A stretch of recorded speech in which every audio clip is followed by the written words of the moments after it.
A beginning. Washington, D.C., present day, it's night.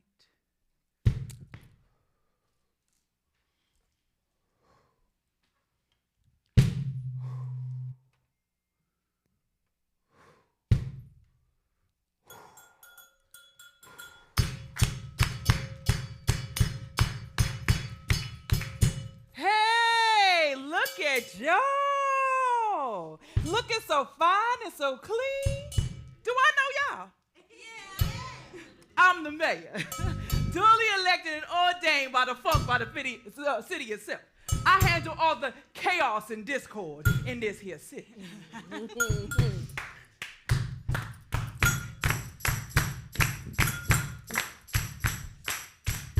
Y'all know about Gogo, right?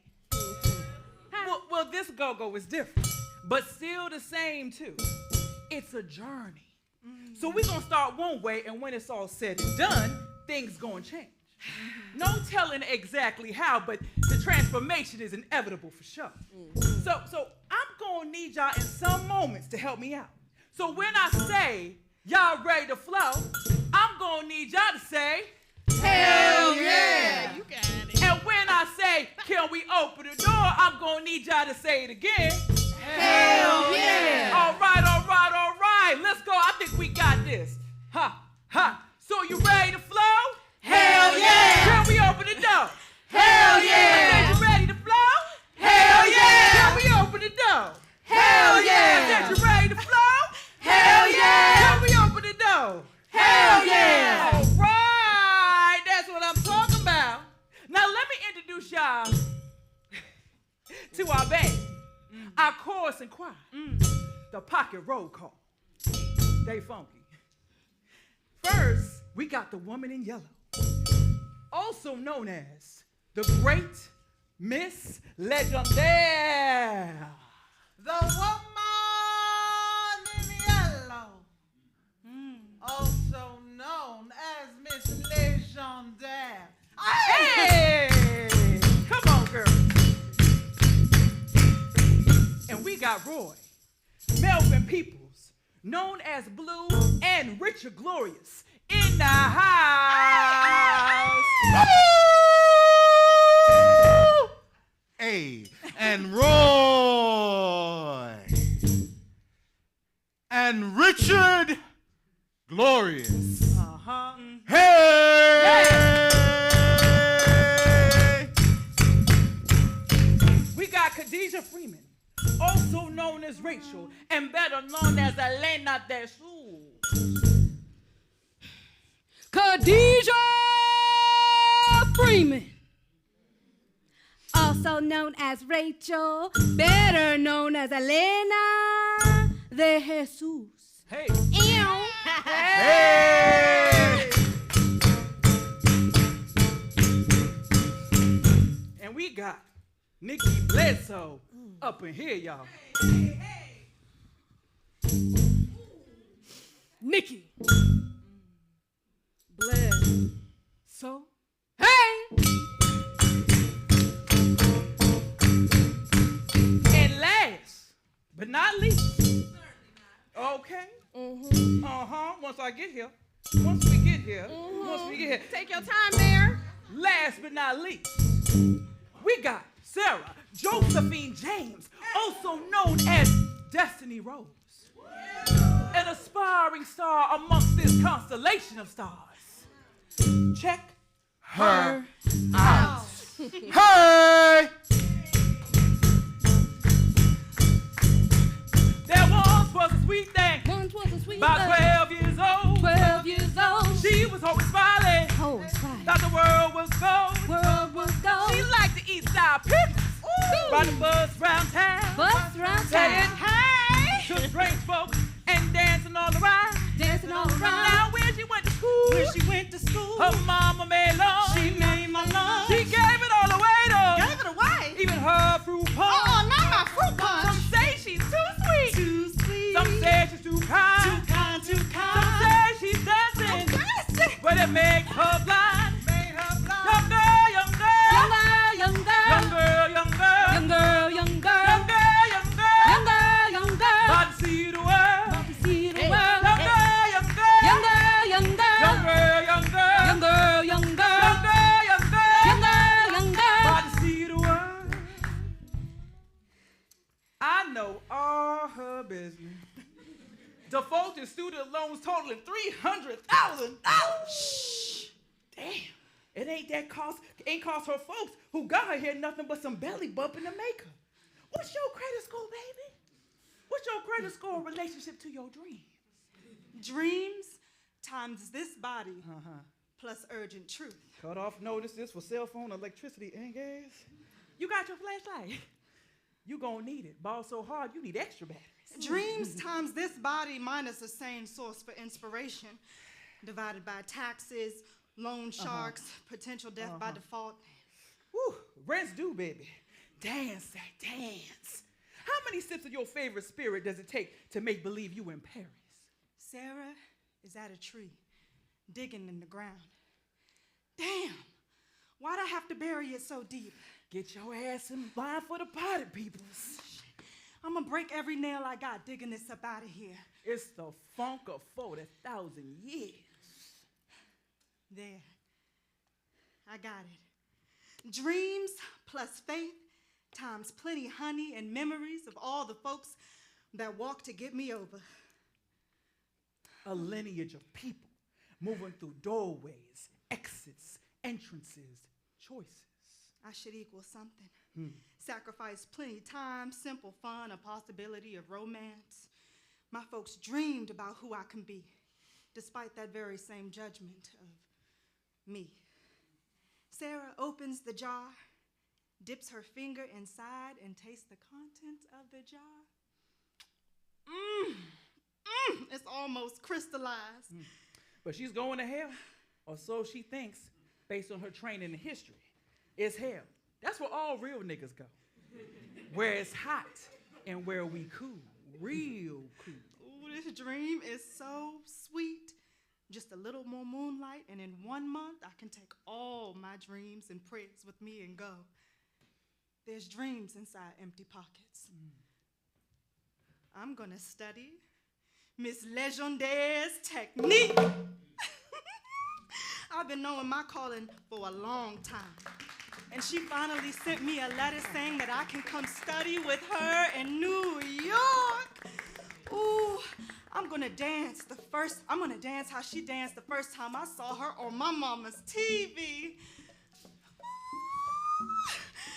I'm so ready, so ready. And don't you tell nobody. Don't you go telling me what to do when you the one under all these lights with all these people watching. Sure you right, till you wrong. God damn it, Roy, I'm working as fast as I can. Sara puts the lid on the jar and lowers it back into the ground. She covers the hole with dirt, spits on the ground, takes a stick and marks something there. What you don't clean comes back. Night, a sparsely furnished apartment near the park. Roy walks into the apartment and gets inside a large metal basin. There's a bucket beside the basin. Sara enters the apartment. Slam!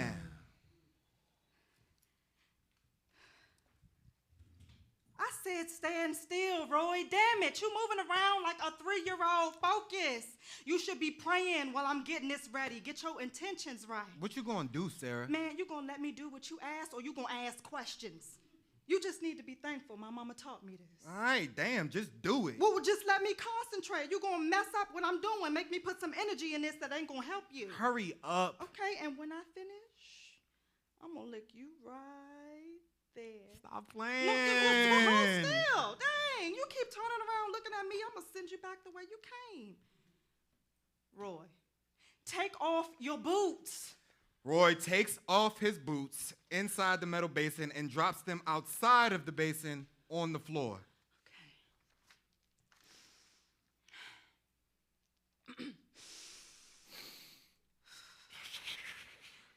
Our eternal mother, your power is great and good. Thank you for your love and strength. May it work through my body and make my efforts true. Bless this holy water and the plants I put in it. What did you put in it? Rompe Maria, Espa Muerto, and Vencedor. Say what? Don't worry about it, Roy. Just trust me.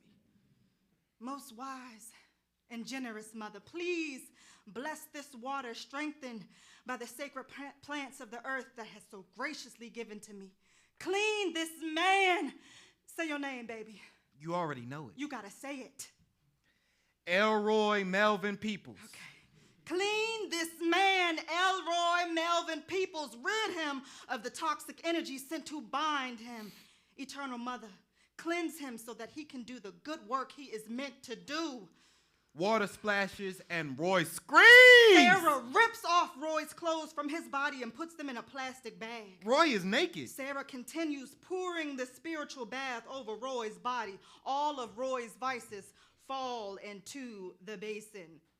There's various panties. Lots of panties. More panties. May his spirit guides find him beautiful in the light and protect his way in the dark so he can make generations in this world through his many talents. Stomp on them old clothes, Roy. Harder, Roy, harder. Divine Mother, help him do what he is meant to do. Give him focus. Make him strong and stay with him so that when he is alone, he is encouraged by your presence forever and ever and ever. Light! Step out the tub, Roy.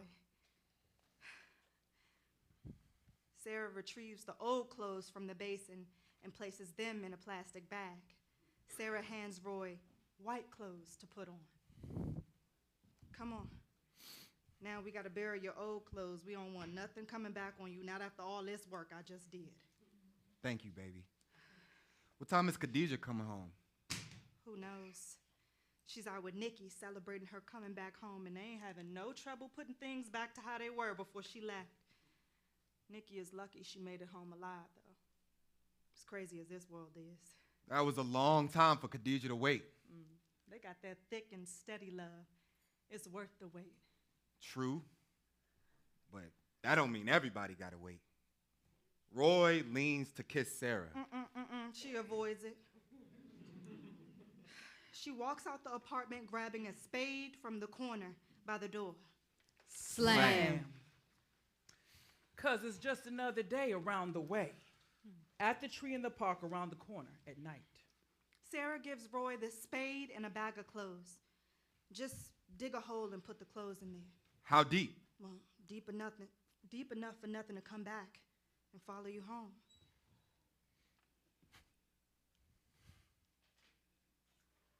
Roy buries clothes. That's it.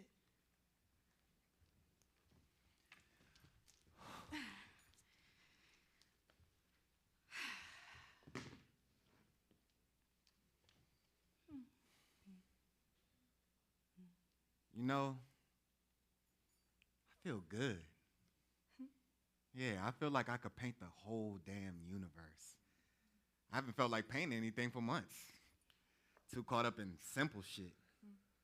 But you do your thing, and I'm finding my zone.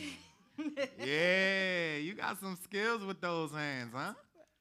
It's because of you I started selling my paintings in the first place. Man, you had me posted up butt naked in your cold-ass living room in some aqua pose for way too long. I got a cramp in my side, and my feet fell asleep. That was the first painting I sold. I called it Balance My Sweet. You had one foot kind of hovering in the air and the other one dipped in water, and you was holding the world on your head. Your vision of me wears me out. My vision is on point, Queen. Well, look, you walked me through some of my own troubles. Saw me run off and get married to Kevin after only knowing him for 6 months. Came over to your spot talking about some we eloping. Yeah, I watched you ride off into the sunset with that Bama. But you ain't judge me. When I came back home by myself, you ain't even laughed. There wasn't even one. I told you so. I just wanted to get out of that friend zone that you had put me in. Well, sometimes we help folks. We save their lives without even knowing we doing it. I mean, I don't think I would have taken my life over my mistakes, but I felt so dirty and shamed and filled with guilt that wasn't even mine to hold, and then it got it all up under my skin. Wasn't nothing to be ashamed about. You were just living and learning like the rest of us youngins. And when my mom passed, You were mad at the world. but you held space for me to be that. We could just be quiet together. I'm remembering a lot of talk with our bodies. It was profoundly deep. Man, shut up. I'm being serious. And you supported the work I do? I might not always understand what you do, but I'm always going to support it. And I'm not going to let you get off easy either. You're talking about old times right now, but I can see that look in your eyes. There's something more urgent than our history could ever be. What's up? Why does something have to be up? Maybe I'm just nostalgic. Well, how nostalgic are you? We can't. I'm a different man now. No, but you still living with that woman. I'm going to leave. I told you that already. How you gonna leave all the places you've been? That's who you are. You know I love you. Don't say that. See? That's the problem. Your friends think it's me. But what kind of woman says don't do that when a man says I love you? It's because I remember the one thing that pulled us apart, the one time you did judge me. You talking about the abortion?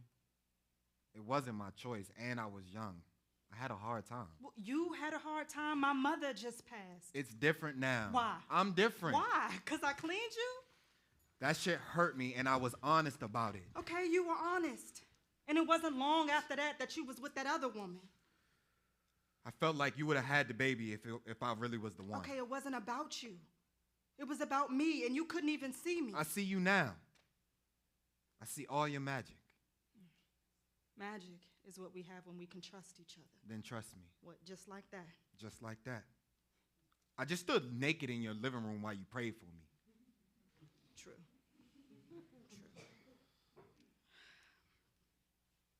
I want to show you something. Sara kneels at the tree. She digs for her jar. I mean, I don't know why I'm showing you this. If you don't know why, maybe you shouldn't do it. Look, no, I'm trusting you. What's that? This is everything. Everything. Yeah, my prayers and the answer. In a jar. Yes, it's a prayer jar. Some honey, some gold pieces, lots of prayers, some soil, moonlight, and voila, I'm blooming. In a jar. Yeah. Something else my mama taught me. And I have proof that my jar works. I finally got my letter from Miss Legendaire. She telling me I should come to New York. You going to New York? You know how much I respect her? How she pushed her way through. She demanded the world to see her, an unapologetic black woman dancing our stories. Whew. She made her own space. She never asked for permission. You saying whatever's in that jar got you invited to work with her? Mm-hmm. I need that kind of magic. I'm more than what you think, Roy. See? Sara opens the jar. Roy peers inside.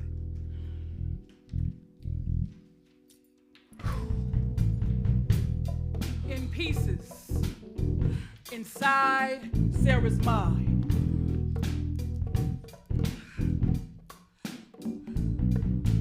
Rebel, black girl, whore, healer, saint, savior, strong back woman, giving woman, Me. warrior woman, I am mine. work I that, am my own. bend that, But don't this- break. This ain't mine. It is, but it ain't. Boxes, scars, wounded in this box, and it ain't mine. prayer. Personal prayer, body. This city say it ain't mine. This nation say this ain't my body. They looking, you looking, judging, smiling, and this is all I've ever known. I was born here, in this body, my sweat, my bones, my flesh, my heart is strong, but this inheritance is heavy. Generations of the same, even if they call it different. You box me inside your prayers. Tell me to be this American dream, but that ain't a dream that can hold me. I want to break free from prayers that be curses. Find my freedom in a new doorway wide open. I want to be country and walk barefoot and lean my head back and be free. They say, cut this body in 4 quadrants. Make me trinket, safe house, juicy womb, somebody's other story, so I escape into a whispered place, cause my hurt too dirty for the main streets. I come unbuttoned, unlaced, while y'all amuse yourselves over me in pieces, your pieces, shadows of what I could never be. Take my life, make me your sacred prayer and funky curse. Houdini me into obsession with boxes and neat journeys, a cute emblem of everyone else's pride. Everybody wanna tell me this body ain't mine or my story, want to own me. They wanna do my hair long and make my ass perfect and my feet too, but that ain't me. So make me into the world's hottest cautionary tale then. I'm screaming cause my panties is funky after a long day's work, not suitable for front lawns or flower boxes because I can't fit. I can't fit. I can't fit. I said I can't fit. I want what's real. Kiss this wound. I'm open. Stay. Trust me to be the self I conjured out of all the pieces in this world. I dream, and it is beautiful here. I see you, baby.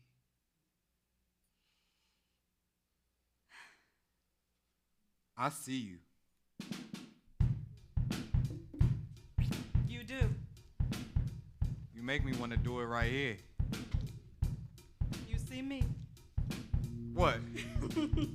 right now. Now. Nah, but it's too soon. It's not. It's not? Nah. It's not.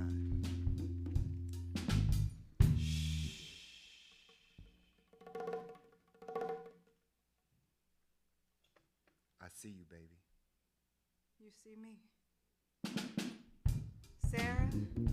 And Roy, descend to the ground and make love under the moon's light. The mayor appears and begins digging up Roy's clothes from under the tree and puts the clothes inside her bag. No! Khadijah enters the apartment wearing bloodstained clothing. Here, take this. Khadijah! Slam. The world in red blood inside the apartment. Khadijah, what happened? No! What happened, Deidre? Nikki! Where's Nikki? They took her! Who took her? Where did they take her? Nikki! Where's Nikki? We was just walking home. Okay, where is she? They pulled up on us, told us to stop moving and put our hands up. The cops did this? Nikki moved. Why did she move? Wait, it was the cops? We didn't do nothing wrong, and they killed her. They just started shooting like we wasn't nothing. She shot looked at me, Nikki? and the next thing I know, she was on the ground. They pulled me off of her, cuffed me like I'm some kind of animal. They took her away from me. Told me she was reaching for something like she had a gun, but she didn't. I know she, cause I made her leave it here. I told her she was home. I told her she's not fighting anybody's war here. Khadijah crumbles in Sarah's arms. Too much, too soon. Slam! Nikki, Nikki Lowe crawls into the apartment as if it is a battlefield. Nikki carries a long stick on her back. She carries this stick as if it is a gun.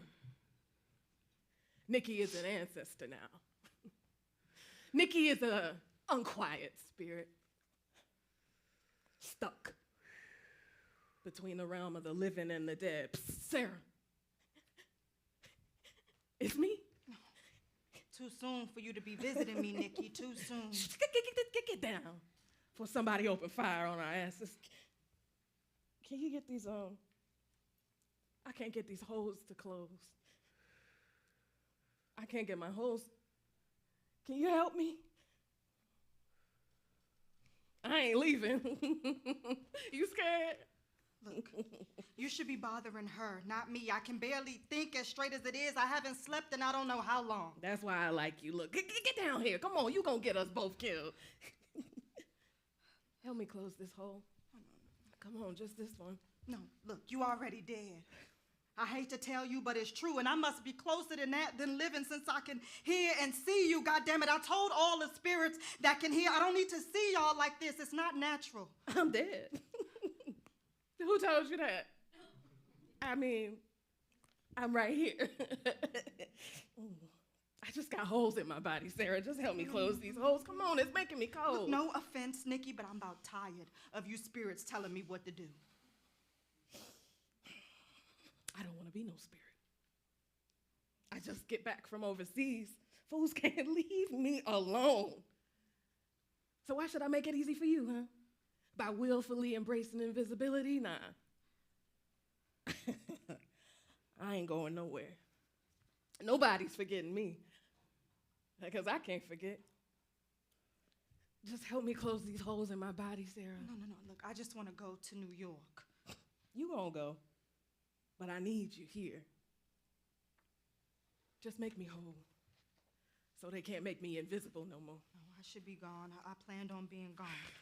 Well, I had planned on playing the slow dancer with Khadijah. Eating some scallops and lobsters. But here I am. And I fought for this motherfucking country. Ain't no plans, except what's right in front of you. Just give me something to close this hole.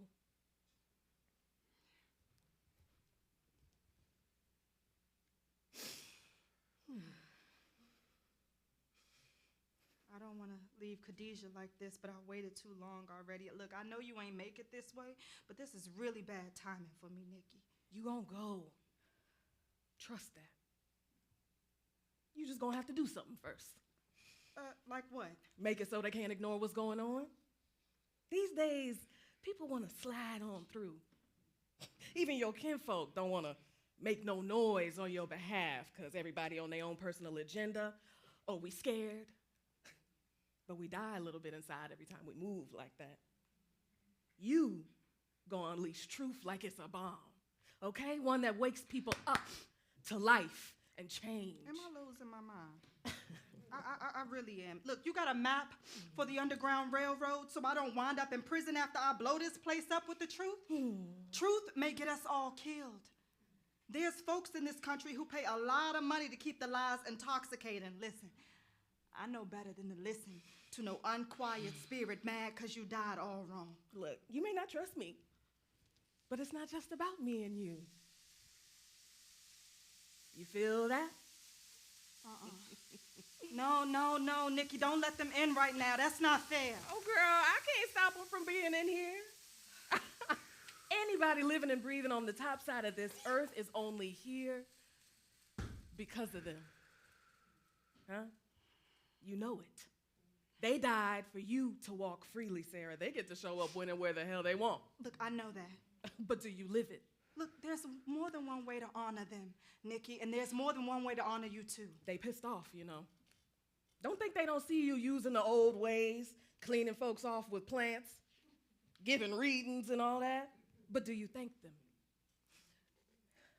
Do you thank them before you pluck the stems from the leaves, the plants you didn't even grow? I thank them. You thank them too fast. You thank them like how you thank a stranger for holding the door. they want more than that. So you telling me whatever it is you want me to do is for them? I'm telling you, it's owed. And you're gonna do it. Or else you never get out of here. I shouldn't be listening to you. But I have something you need. Well, do you? I have a map. Let me see. Hands up. What's your classification? Wait, what? Your classification. Crazy. Since you was a little shoddy. Man, show me the map. I mean, you got a paper, a pen? Because you ain't gonna remember it if I just tell you. Well, Sara begins to grab a paper and a pen. Stay down. Okay, what? I got your back. Right. Okay, Sara gives Nikki the paper and the pen in exchange for a stick gun. I feel a breeze coming through my left ear. Is a hole there too? There's always been a hole there, Nikki. A bigger one. One where there wasn't before. It's a breeze. Can you hold my ear on my head?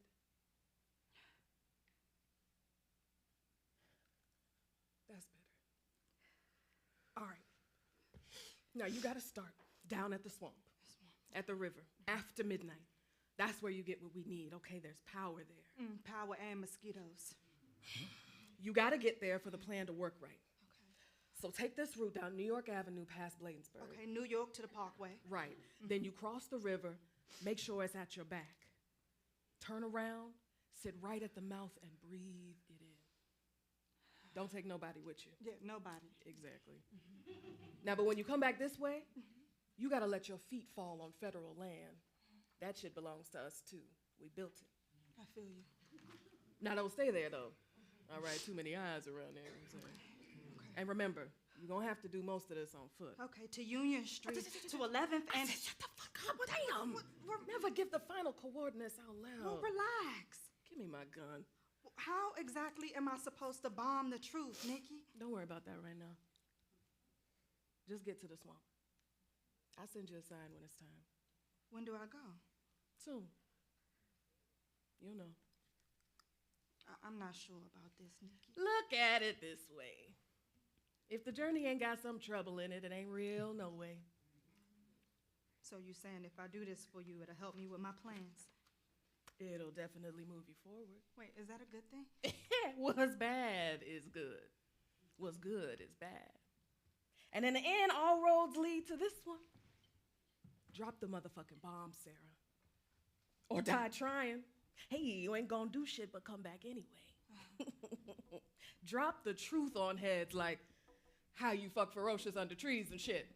Okay, a nigga dying, and you fucking. No, that was... But that's how life do though, shawty, huh? Kaboom! The mayor, through an open window in the apartment, places their bag on the windowsill.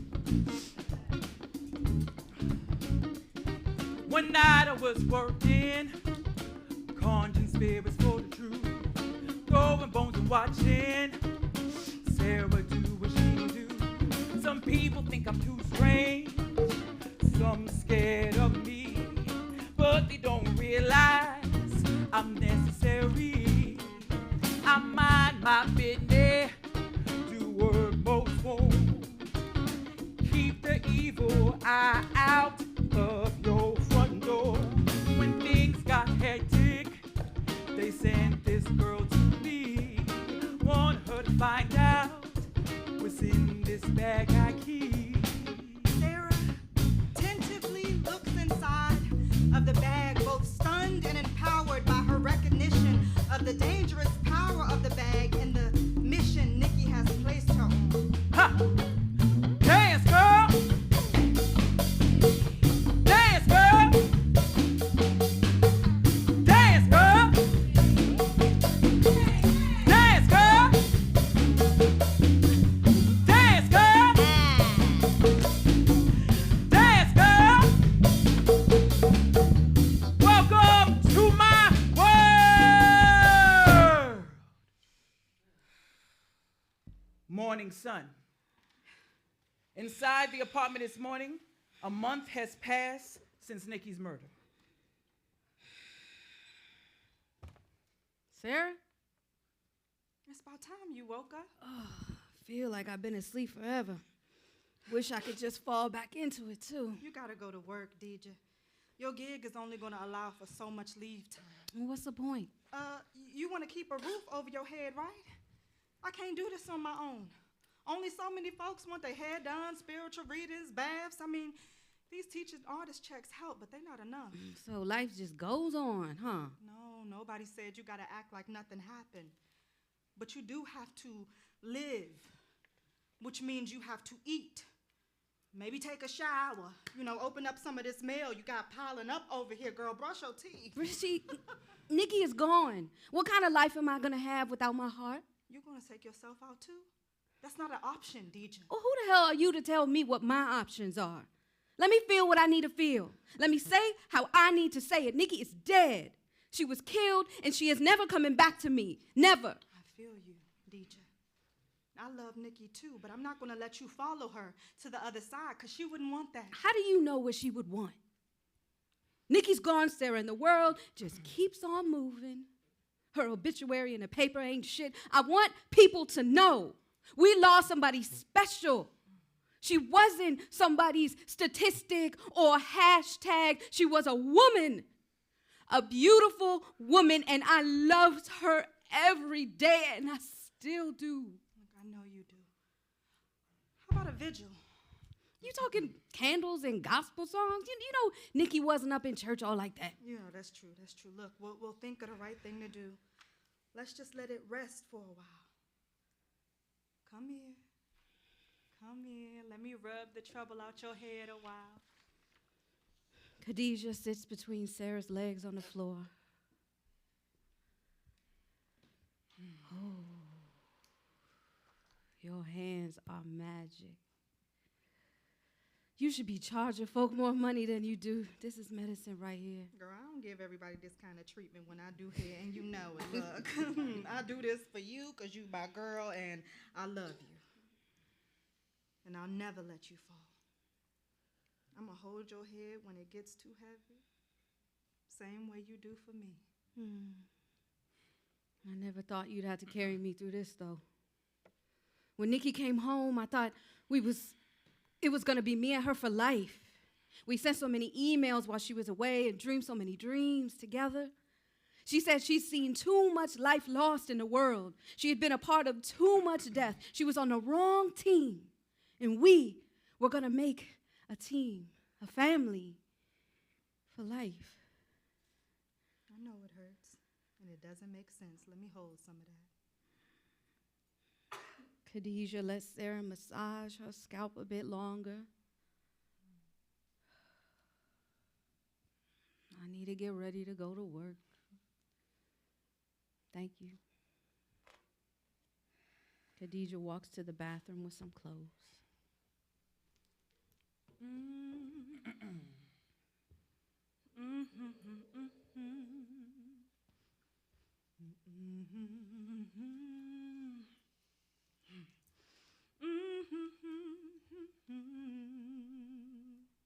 Slam. Just because you got an emergency key don't mean that you shouldn't knock. Roy walks into the apartment with muffins for breakfast for everyone to eat. Thought y'all might need some breakfast. Sarah, eat, please. I'm thinking we should do something to honor Nikki. I think that'll help Deja grieve. So long as you understand she's going to be messed up for a long time. Khadijah enters from the bathroom, continuing to get dressed for work. Glad you feel so positive about my condition, Roy. That was quick. I cleaned everything that counts. Khadijah, all I meant was that what you experienced isn't something you just get over. That's all I meant. I'm sorry. Sorry. I'm used to y'all talking about me by now. But you're right, too. I will never get over Nikki. Khadijah picks through the muffins and eats one. But I do appreciate your idea, Sarah. I just want to do something that has power, like Nikki. Nikki reaches inside Roy's bag, pulls out a can of spray paint. She rolls it on the floor. Would you stop that? Girl, you losing your mind. Sarah picks up the can of spray paint. Okay. I get it. What? We should tag. Spray paint the truth in places no one can ignore. There's power in that. That's real bold. Roy takes the can of spray paint from Sarah. That's intense, baby. risk getting caught. Nothing with value comes without risk. That's what Nikki meant. What are you talking about? That's what Nikki meant. Look, that's it. We're going to make it so people can't hide from it. They always escaping into their cell phones while walking to work, getting lost in successive viral posts. They always forget seconds later. I'm gonna have to think about that, Nikki. Look, you said you wanted to do something that mattered. Yeah, but I just spent too much time down at the court to ignore what the system does to rebels, Sara. She's right, baby. You're asking all of us to take a big risk. No, you risk something every time you walk outside. Just let me think about it. We'll talk after work. Later, y'all. Khadijah heads out the door. Slam. I've known rivers. It's night. Sarah's at the river with her jar and flashlight. Sara scoops river water into the jar. Nikki sits nearby, hand cupped to her ear, listening. The woman in yellow, wearing jean overalls with no shirt underneath and a yellow bandana tied on her head, squats quietly at the river bank, night fishing. May as well get some of the river's blessings into my prayer since I'm here. I got my letter from Miss Legendaire. That's one prayer answered. Nikki, you said all I gotta do is breathe at the river. I gotta be a fool to sit out here like this. Thought you should know you got company. You made me drop my jaw. Nikki sneaks away. Well, I see you, Nikki. Where you going now? You see what you got me into? Sara gets down on her stomach and tries to reach for the jar, holding her flashlight so she can see better. All my work, all my prayers, and I dropped it. I lost it all that quick. Can't lose prayers, I just did. if you say so. Didn't you just see that? That big old jar just dropped into the river. There's no way I can get it back now. That's what I get for coming out here in the dark. Could be. Excuse me? Could be that you lost it because you came out in the dark. Could be you lost it because you never really had it to begin with. No, yeah, well, it could be I lost it because you scared me half to death.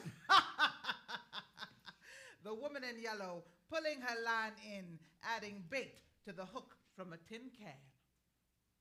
What are you doing out here anyway? Fishing. Well, I can see that, but why are you fishing at night? Who does that? The woman in yellow casts her line back into the river. Looks to me like you're doing some night fishing of your own, ain't you? It's just that you like to fish for prayers that you think you caught in a glass jar, and me, I like to fish for fish. I got to eat. Like, I wouldn't eat anything coming out this water if I was you. Funny how you wouldn't eat no fish from the same river you talking to like it's gonna help you with your prayers. That don't make no sense to me. I like prayers I can eat. I've been good to this river water so the fish come easy. At least they do when it's quiet. Okay, well, maybe I should go. You'll get your quiet back, miss. I'm sorry, I must have lost my home training with that jar. I didn't get your name. I'm Sara. Ma is fine. Ain't no point in anything more than ma. I got as many children as this river got fishes, so everybody just calls me ma. Look, you don't look old enough to have that many kids. That's what they tell me, Sara. That's what they all say. Sure do. Makes me smile when y'all say that. Maybe that's why that keeps me looking young. I'ma go. I wouldn't do that if I were you. Why? Because you need them prayers. River's funny come nightfall, hides some things, shows you something else. If you sit here for a while, your prayers might come back to you. You scared the fish, though? Wait, just now? No, when you first got here making all that noise. You got to ease up on the river. You can't just come out here talking out loud asking who knows what for all kinds of miracles. You interrupting life out here. Take, for instance, me. You interrupting me and my potential dinner. I said I was sorry. It's all right. Sometimes they need to make me wait. It's only fair. They give themselves to me for eating. The least I can do is wait for them to do it and wait through unexpected interruptions. What kind of man got you out here praying that night anyway? Better be a fine one. No, that jar was about everything. I'm trying to get out the city to pursue my life's calling. I mean, I've been pursuing it. I don't want nobody to think I don't know what I'm doing. I've been doing it for years. Who really knows what they're doing and who they're trying to be? Whether you're 10 or 200 years old, you're going to always be trying to figure out who you be and how you get there. Well, no, I mean, I know what I'm trying to do. I'm leaving town to dance professionally.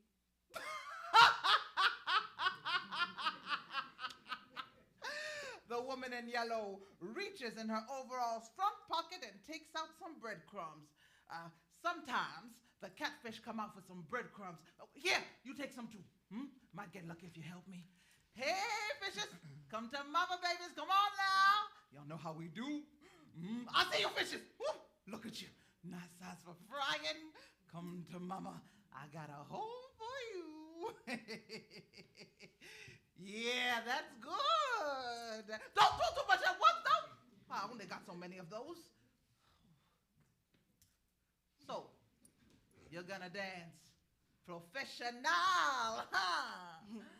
Guess that's different from when I do when the moon glow right and my lover come round here smelling good. Different dance, huh? Okay, baby doll, that's good. But why you need to come out here begging some river spirit to help if you already know what you're trying to do? Because every time I get ready to leave, something happens to make me stay.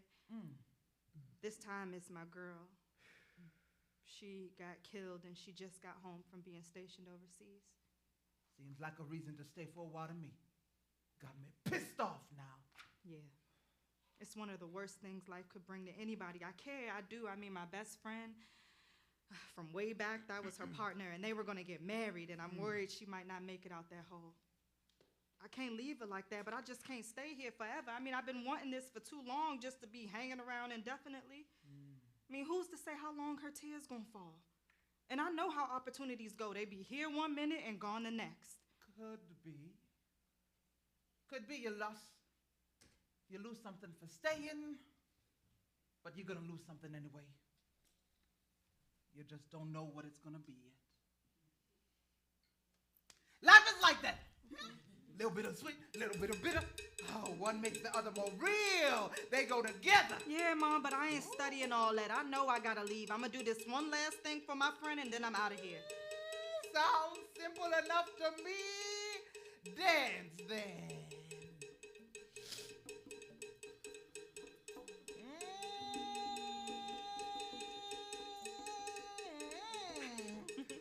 Woo!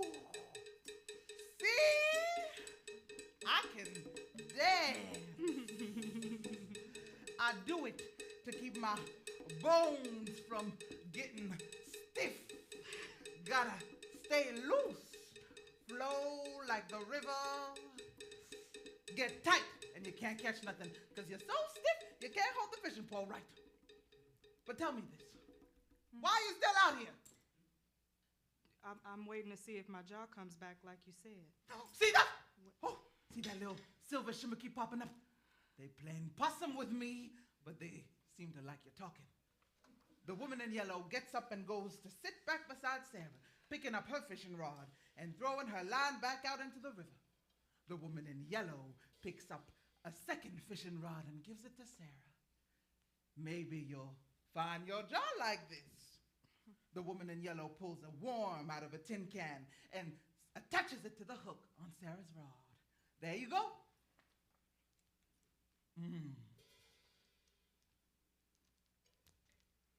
This is all right. Uh-huh. At least you can fish. That counts for something. Well, that jar was about Roy, too. Oh, I knew there was some love spraying all this. Always is. No, but he been my friend. He been my friend for like a long time, but like he's more than that, you know? think you're supposed to be able to leave clean and easy in these troubled times, do your dance all professional now, and get the love you want to? You asked for too much, honey. No. All I want for him to do is wait for me how Khadijah waited for Nikki. That doesn't feel like too much to me. Sometimes river give me too many fish, especially when the tide is high after a storm, so I let one or two go. If I can't remove the hook without killing the fish, I just cut the line with my bait knife right here. See that? The woman in yellow pulls a bait knife out of her pocket and puts it in Sarah's lap. I might look like a kid to you, but I have lived. And let me tell you, I've even been married. You And too? I was- yeah. Oh, Okay. I've been married 3 times. All legal. This last one, oh, I really think he's the best. He got as much flair as I do. See, you want somebody who match your shine. Y'all line up right? Ooh, honey, please. Yes. I love this one something special. But I love the other ones too. I love the fights and the misunderstandings, even the betrayals. Oh, it all got me right here where I am right now. But I ain't never, ever put none of them in no prayer jar. Well, maybe I put honey in this new one's coffee because he can be a little mean sometimes. But that is fair in my mind because he sees me do it. But you can't hold nobody too tight. Jar not, you can't ever control nobody, not even with a prayer. No, I'm not trying to control him. We fit together. I know it. I just want him to know it like I know it. I just want us to make it real so it works out. So if you know it, trust it. Flow with it, but only if you know it for true.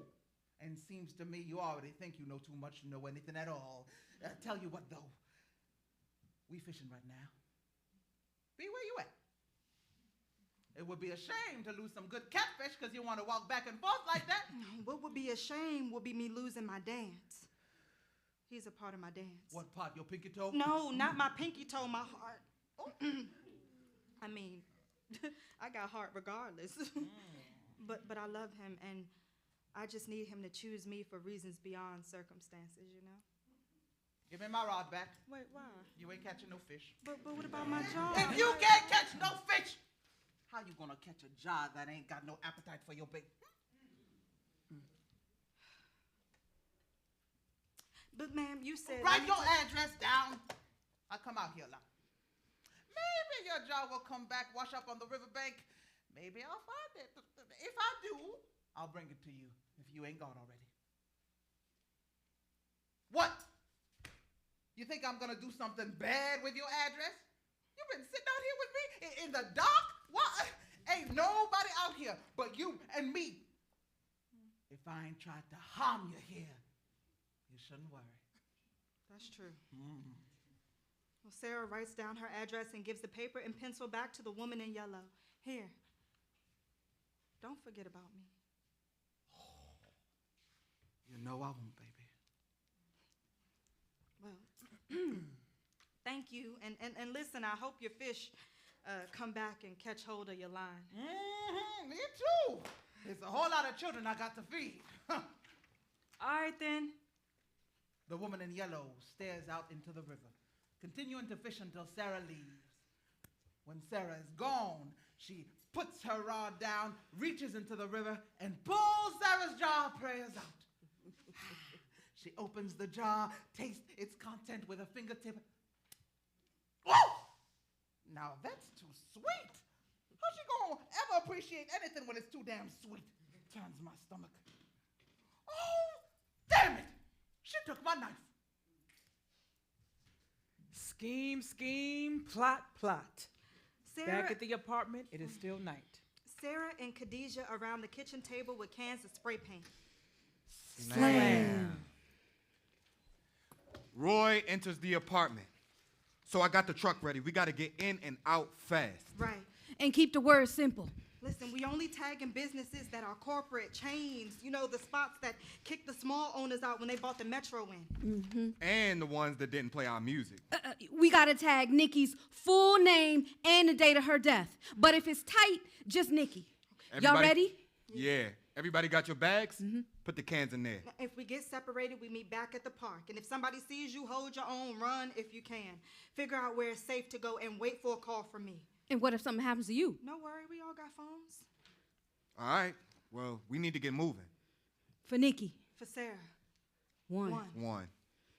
They all head out into the night.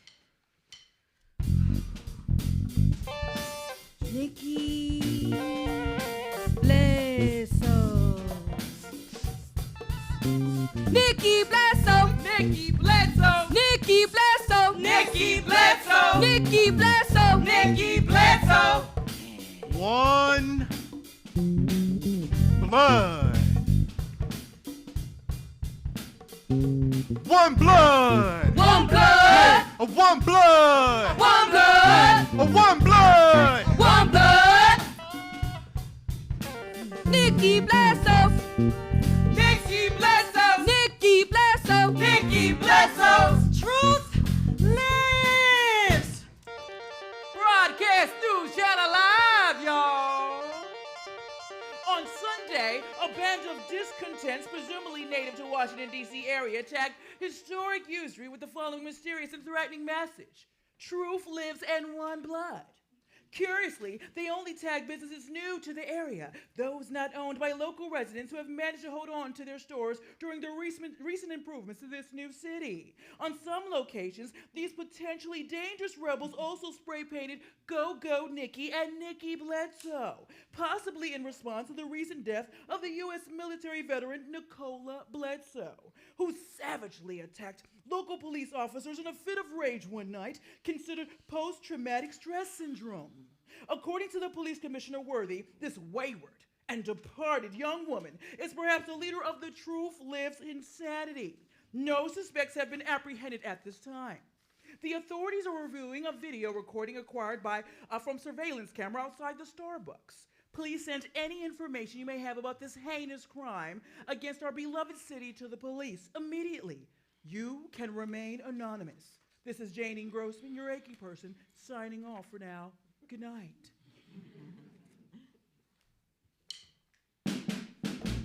Lost and turned out. Sara and Khadijah are being evicted.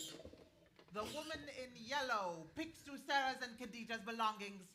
You're kidding me. Is she stealing my shit? Wait, I know her. She just... You know her. You better go get her ass. Sarah begins to try to catch the woman in yellow, but Yo. Roy grabs her arm. Yo, no point in you chasing her. That ain't gonna change anything. Oh my God, Sara, I thought you handled the rent. I thought I did. What do you mean you thought you did? Wait, this is not right. You didn't tell me you wasn't paying the rent. You were supposed to take care of this. You could have told me you needed help. You told me you took care of the rent. This is not right. What do you mean this is not right? All of my things are out on the sidewalk and that's all you can say? Look, my things too. Y'all weren't paying rent? What we did pay. I know you didn't take my money and spend it on something else, girl. I swear, before God on this day, I will kill Look, you. I paid the rent. I mean, it was backed up, but you knew that. But you told me you handled it. Look, I did. I thought I did. I went down to the co-op board and asked them to give us more time. And they sent the letter. So I went down to the court and the judge told me Why that did he you stopped tell the me order. you went down to the court? Yes. What, you expected me to tell you this when you were dealing with Nikki's death? Oh, don't use Nikki's death as an excuse, Sara. The judge said it was handled. The fucking judge, don't you know you can't trust no judges? Look, don't talk to me like I'm dumb all of a sudden, Deja. I have the paperwork right here. It says the order was stopped. Miss Littlejohn, the property manager, exits the building. Miss Littlejohn. Miss Littlejohn, when I talked to the board, they said we had more time. You were down at the court, too. You said things were handled, and you smiled in my face. I'm sorry, there's nothing I can do. But I've got receipts. I'm sorry, there's nothing I can do. Of course, there's nothing you can do. We're just some irrelevant items that aren't worthy of your agenda. But my life is out on a sidewalk. Look. You can change this. Just call the lawyers, get them to file some kind of stay order or another motion or something. She ain't gonna help. Look, you took the last check. You gave me my receipt. You were there. You saw me, and you heard the judge. I'm sorry. The co-op board has voted, and they're not bound to the same rules as the traditional landlord in court. They decided you all are high-risk tenants, and you have too many slow payments, and they won't stop until you're out clearly. I'll show you high risk. Khadijah lunges at Miss Littlejohn. Yo, chill, Deja. You don't need them calling the cops. Miss Littlejohn exits. She follows whatever money tells her to follow. Forget her.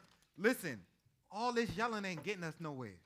And there's a strong chance they got Sara on camera last night. We need to figure out something to do. Well, I know what I'm going to do. I got to leave. You gotta leave. What do you mean you gotta leave? I'm leaving town.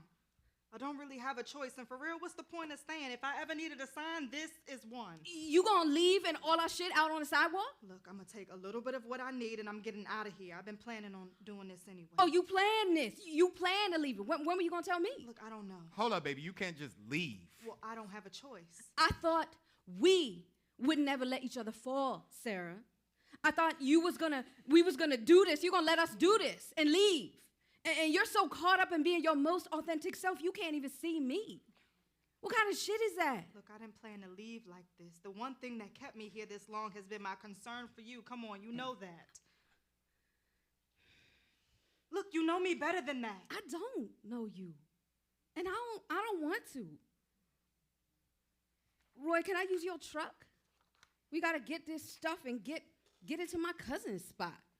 Not a problem. Sara is going through the things on the sidewalk and putting them in her bag. That's mine. You know what? You are absolutely out of your mind. I won't debate that. It's really convenient for you to leave now. You could just pack up your shit and ride off into the sunset like all the good American movie divas. You bitch. Oh, I'm a bitch now. Hey, yo. Whatever. Look, Khadijah. We gonna need some garbage bags for some of the clothes. You got money for that? I got a job, man. This is something she caused out of her own irresponsibility. This has nothing to do with what I got in my pocket because I got mines. And I can get my own damn bags with all I have in my pocket, too. See me, Sara? I'm out. Sara continues going through the pile of things, stuffing whatever she wants inside her bag. Oh, this is nuts. Look, this is not my fault, Roy, I swear, but I'm serious about leaving, though. Listen, I'll help Khadijah get situated, then we go. We? You can't just go by yourself. I can. Look, I have money saved to move already, and you know you can't afford to move by yourself. Well, I haven't thought about that. And we be doing something different for us. Us? Well, how many days has it been since that spiritual bath? I told you, you got good hands. Well, my hands must be ahead of my mind because that was not my thinking. Sometimes you gotta leap, Sara. Take a risk with me. The pocket.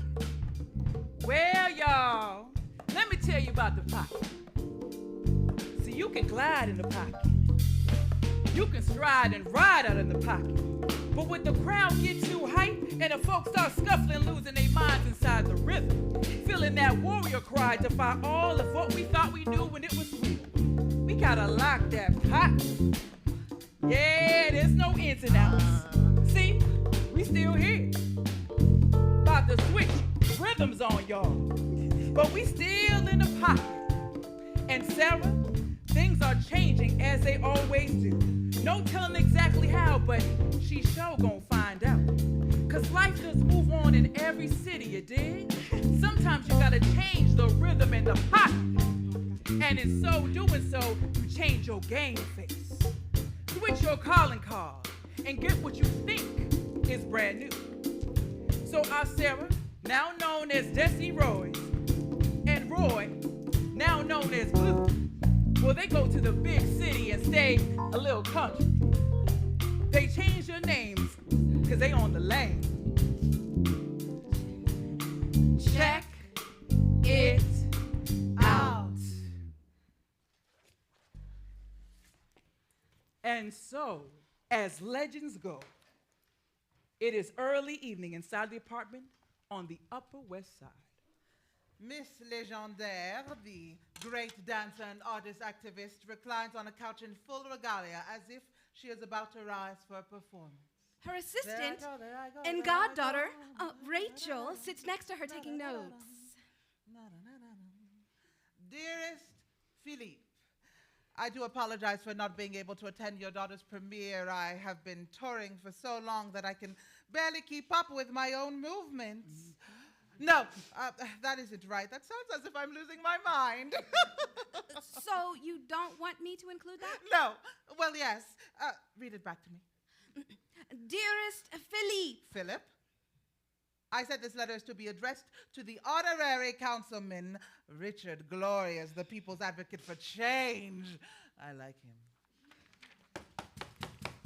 Who in the hell is that? I'm not expecting anyone today. You didn't schedule me for anything today, did you? Rachel looks through countless pieces of paper and appointment books. I don't know. Let's just sit here very quietly. Maybe whoever it is will go away. Maybe I should go get it? No, sit down. Hell, just get it.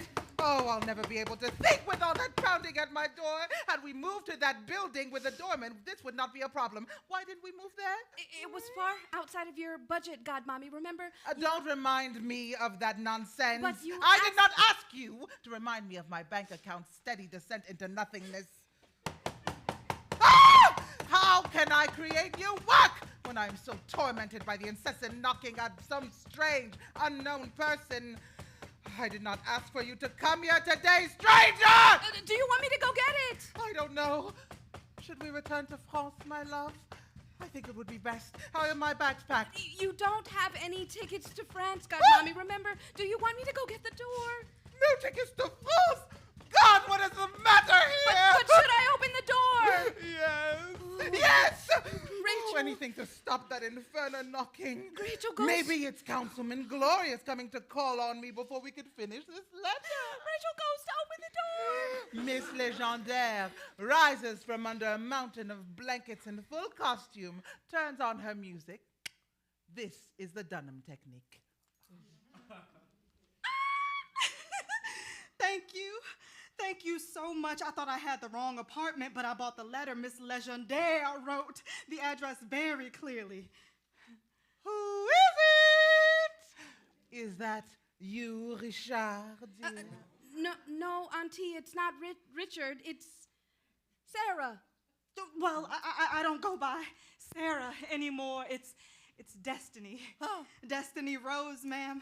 And I wrote you a very long time ago. I thought you'd never respond. I'm a dancer. And I loved you ever since I saw you. And who the hell cares? I'm a black woman and this country is my name. Ooh, you changed my life. Who is it? It's Sara. It's Destiny Rose. And I wrote to you asking if you would be open to having me study under you. It took me a while to get here. I'm not as young as I was. Life gets in the way sometimes, but I am here, and I am ready to learn from you, help you in whichever way possible. It was a shot in the dark coming here, but when I got your letter... You say I wrote you a letter? Can I see that, please? Yeah. You said you would be most honored to help with the development as a young artist with such Give me passion that. as I... Give me that. Yes, well, I did. It's on my custom design stationery. I can't say that I did not dictate this. I did. But my dear, You look wonderful, Miss Légendaire. and I just moved here. Well, I moved to the Bronx. the Bronx! And I'm staying here. I'm staying here with my boyfriend. Her boyfriend! And I thought, even though I didn't have an appointment scheduled, your letter said that you would be honored, and I am the one who is honored. And I am here in this country. And I bought myself my body. I cannot work with you. But you said... Oh, the best lesson I can give you is one that is real. Okay. Our bodies are real. We, black women, these bodies must be real. I cannot work with you. Yes, but I came all the way here, and your letter says that was then, when I wrote it. But today is different. The past few months have been different. I need time to prepare for my next show. I can see it already.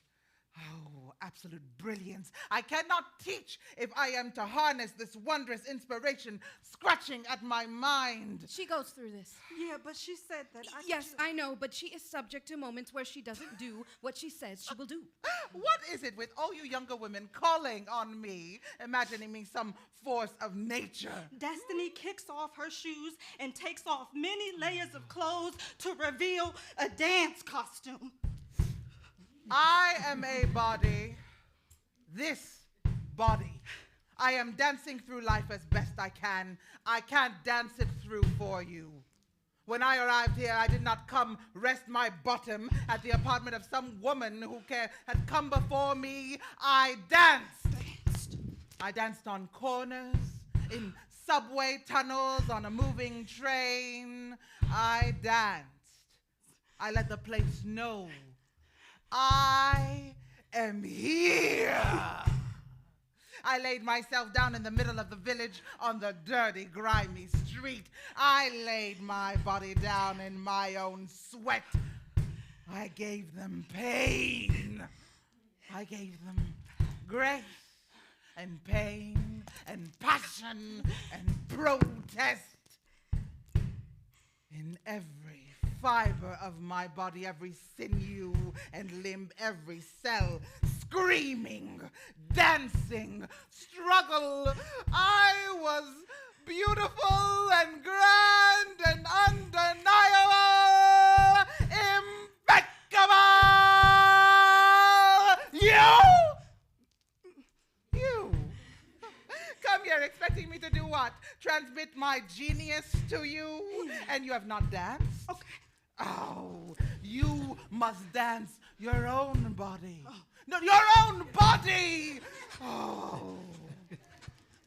This body will not be used, manipulated, stolen, violated, co-opted ever again. Not for you, not for anyone. No! That was beautiful. Yes, it was stunning. But I have seen that version of stunning before.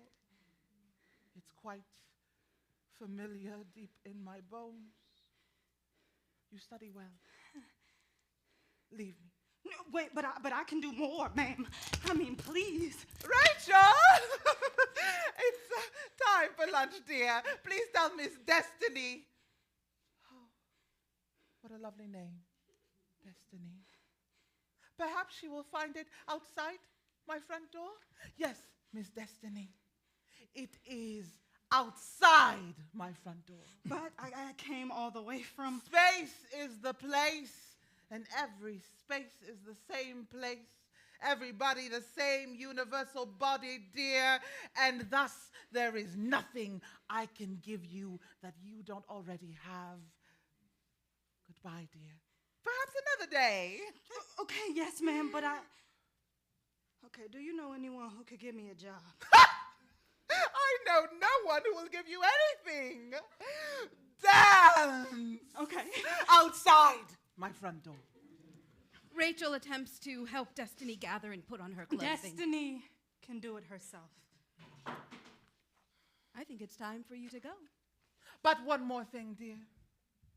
I do see something in you that reminds me of myself. Perhaps you will be ready to dance, dear, when you stop chasing other people's dreams and making them your own. If you can stand the storm when doubt begins to settle, when everything and everyone seems to point you in the direction of giving up, be it a lover or a friend, and you still choose to do that crazy, impossible thing that you have chosen to do, well, then, maybe there's something in that dance for you and me. But that's yet to be proven. Go. Rachel, come finish this letter. Yes, Godmommy. Miss Légendaire squats with her leg wide open and knees deeply bent. Ah! Dearest Destiny, I think your name is much of a burden to your body in this world. Happy birthday to you. Happy birthday to you. Happy birthday. Destiny dresses outside the apartment. Dreams times this body minus a sane source for inspiration. replaced by black winds howling, divided by taxes, potential death by default, rents due. Dance that dance. Rachel pours Miss Legendary drink. Happy birthday, dear Destiny. Happy birthday to you. Dreams times faith, a crazy, impossible thing. Plus, memories of all the roads my folk walked to get me over. I should equal something. I'm inside this body. I should equal something. See me? This Body? me. Rights, rides, and riddles. Destiny enters a crowded subway station headed to the Bronx. And sometimes a ride through the subway tunnel changes who you be.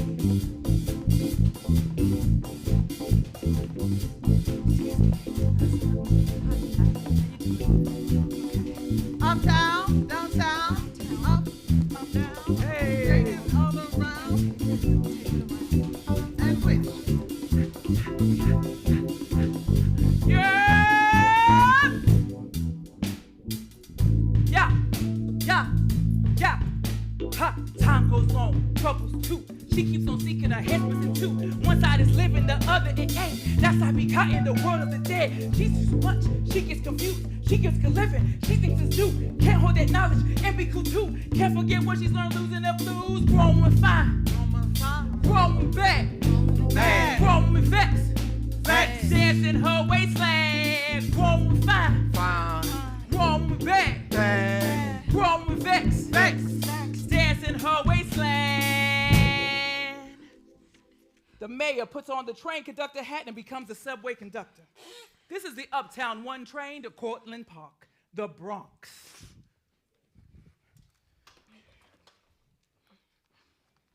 If it wasn't for the Bronx.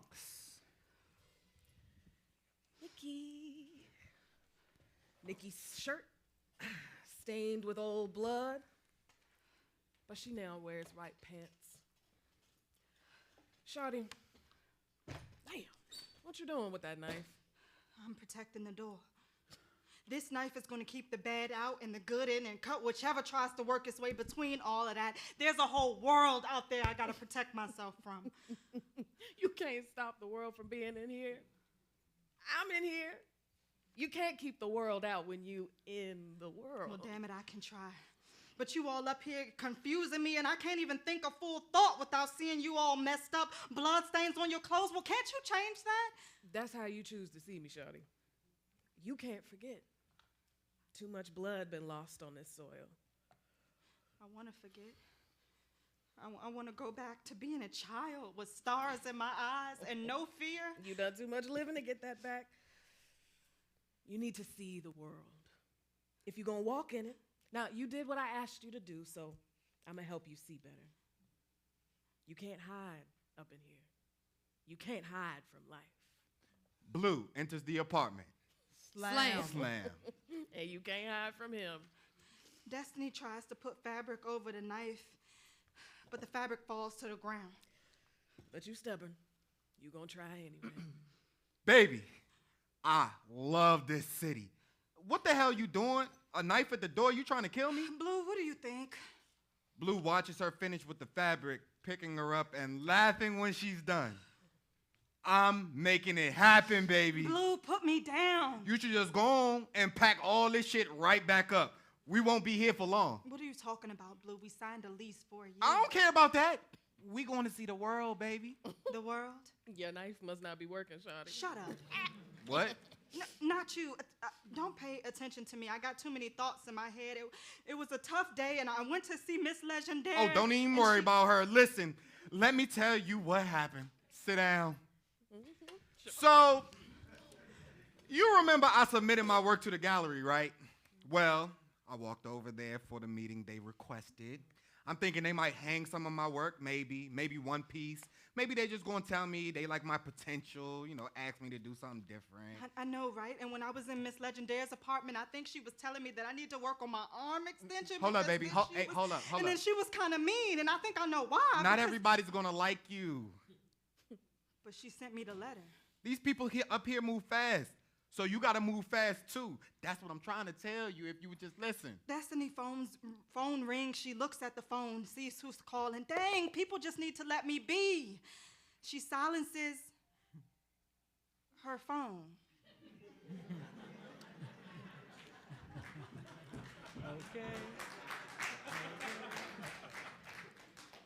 Okay, Blue, I'm listening. So, I meet up with the curator. Dude is wild. These folks, they know how I let it all hang out. Piercings, tats, wild-ass clothes, all that. I'm looking at him like, what you gotta say looking like that? Eccentric, huh? Yeah, eccentric. And powerful. Dude starts going on and on about how brand new my shit is. How they ain't seen nothing like my work. How they got this program that sends artists abroad, see the world, paint, learn from the people where you at, teach, paint some more, develop a collection. All on their tab. Food, a place to stay, a little living money. You leaving? Nah, baby. I was thinking about you the whole time. If it wasn't for you, I wouldn't even be here. I asked them if I could bring somebody with me, and they said it's cool so long as we can live off what they pay me. Wait, you want me to leave? I'm thinking we could figure out how to bring in some extra money when we get where we going. Wait, you want me to leave and I just got here? Baby, we gon' see the world on somebody else's tab. Fuck this apartment! It ain't nothing. We can get another one of these, something better, if we even decide to come back. Wait, so you want me to leave my dreams? We can make new dreams. No, I'm talking about my dreams, Blue. You telling me. After you've been telling me how I need to share my work with the world, let folks know what I do, after you've been complaining about me being a stingy genius, you telling me you can't come with me? I thought you'd have been jumping up and down. Look, I need to know now. There's a lot I have to do to prepare, and I need to know if you're coming. Look, you expect me to leave here, and I just got here.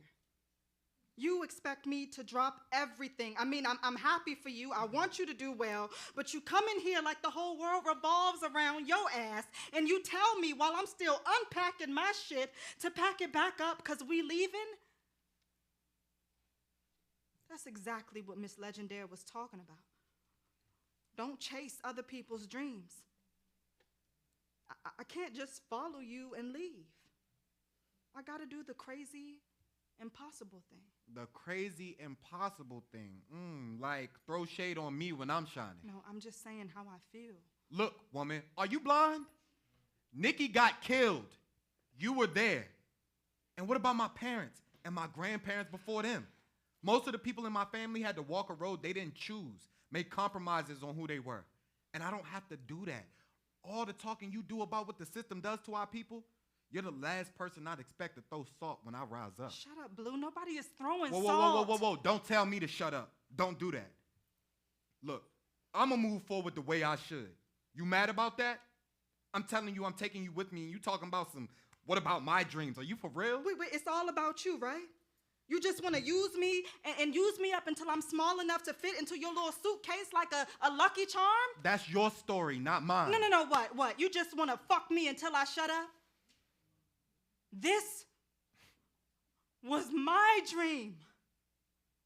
You know what? Why don't you choose? Stay here with me. You know, as much as I love you, I can't keep doing this. We left home together. No, you followed me. Oh, so now I followed you. We had sex after I gave you a spiritual bath, and it was a moment. I wanted to feel good. I deserve pleasure like anybody else because I'm always giving, and I wanted something for me, but I never planned for you to come with me. You pushed me. You pushed me because it worked for you, but you never chose me. We set out to do this together, but you want to be stuck inside what already happened or what you keep imagining happening. I'm not tripping off your past or mine. I'm ready to walk free. The world is calling us out there, and you can't get your name straight. I need to be in the world. I want to make a life out of my own hands. I want to do it with you. I can't say what's going to happen after that, but I can take the risk.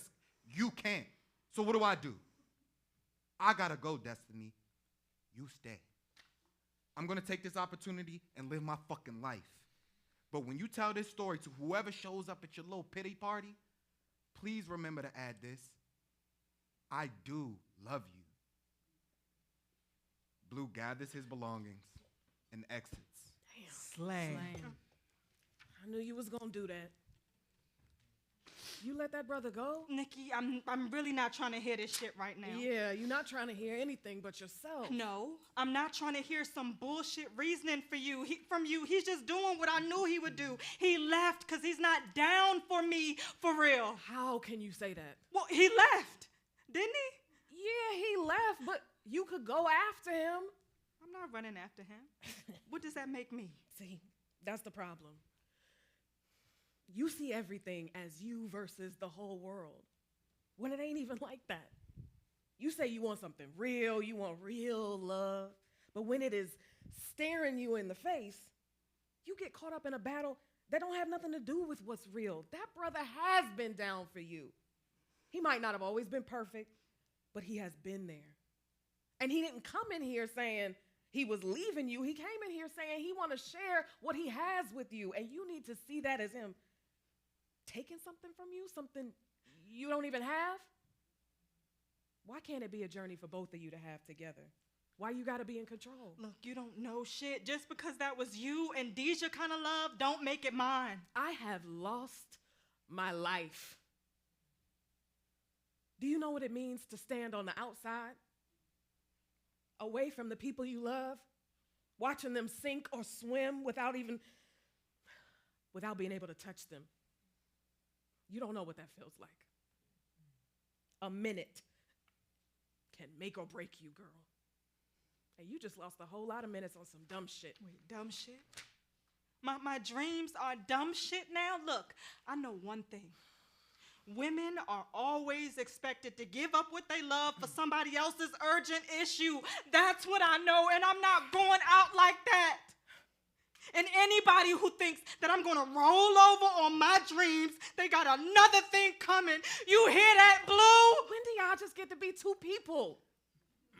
You keep on making choices for every woman in the world. Holla at me when you get free enough to make a choice for yourself. No, holla at you.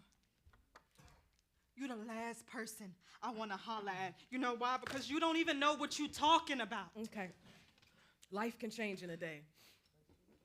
You may not never see that dude again, and the last memory you make of him is all caught up in your own fear of failure. You're gonna be alone. And maybe that's all you can handle. You ain't never gonna know what real love is because you're too scared to find out, shorty. And for real, you should stop saying you know anything. Maybe then you get the chance to find something out. Whatever, Nikki, you crack me up. Also, how you gonna cover rent alone?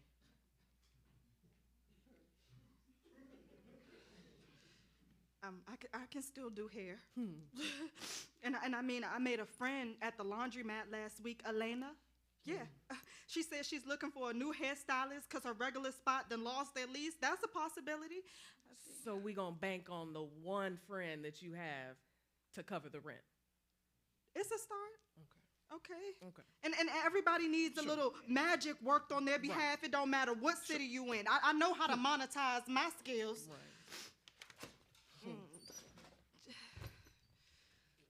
Honey and cash rules everything around me. Cream, get the money. Dollar, dollar bill, y'all. Weeks later, concrete plant park, the Bronx. It's morning. The woman in yellow throws seeds in the community garden adjacent to the park. Destiny enters carrying a duffel bag. Destiny is looking at her phone, typing a text message. Can't talk right now. At rehearsal for a big show. TTYL, kiss, kiss. Now leave me the hell alone. Good morning! Morning. Destiny sits on the ground, opens her bag, and she takes out a pumpkin. That's a nice one. Ma'am? Your pumpkin. Oh, thank you. I've been having trouble finding a nice one. They got squashed, but no pumpkin. I got this one on at the Morton Williams by me. Oh, must be across town. Kingsbridge. Shoot! That's too far. Bronx is huge. That's like going to Manhattan from here. Yep. What I need to do is get me some pumpkin seeds and throw them around here. See what happens? What you gonna do with that pumpkin? I'm sorry. I didn't get your name. You cannot get what I ain't give. True. Okay. Guess you thinking I'm too much in your business? No. Oh, you just being kind. That's good. Too many of these young folk come around here doing whatever they cannot do at home, and they don't even see me. Huh? I say something, they don't hear nothing. Got me thinking I'm invisible or something. Well, I don't see how they could miss you. Depends on who's looking. So, this garden belongs to anybody who come out here? Yes, indeed. Only a few gardens like this. I come here regular. I'm throwing sunflower seeds today. The squash here needs some shade, and they are tall enough to provide that. I can't throw pumpkin seeds until winter, though. Oh, now that oregano looking good, you should get some before you go. Replant it at home. Grows just fine in the window. You remind me of somebody. Oh, yeah?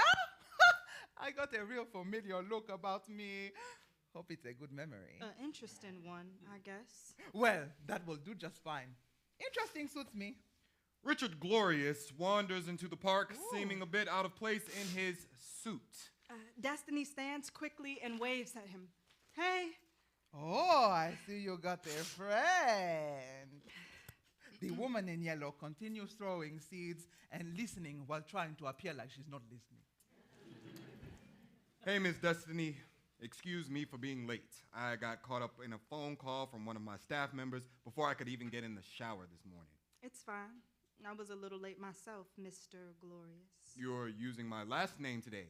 You suspicious? Well, you usually only call me by my last name when I've upset you.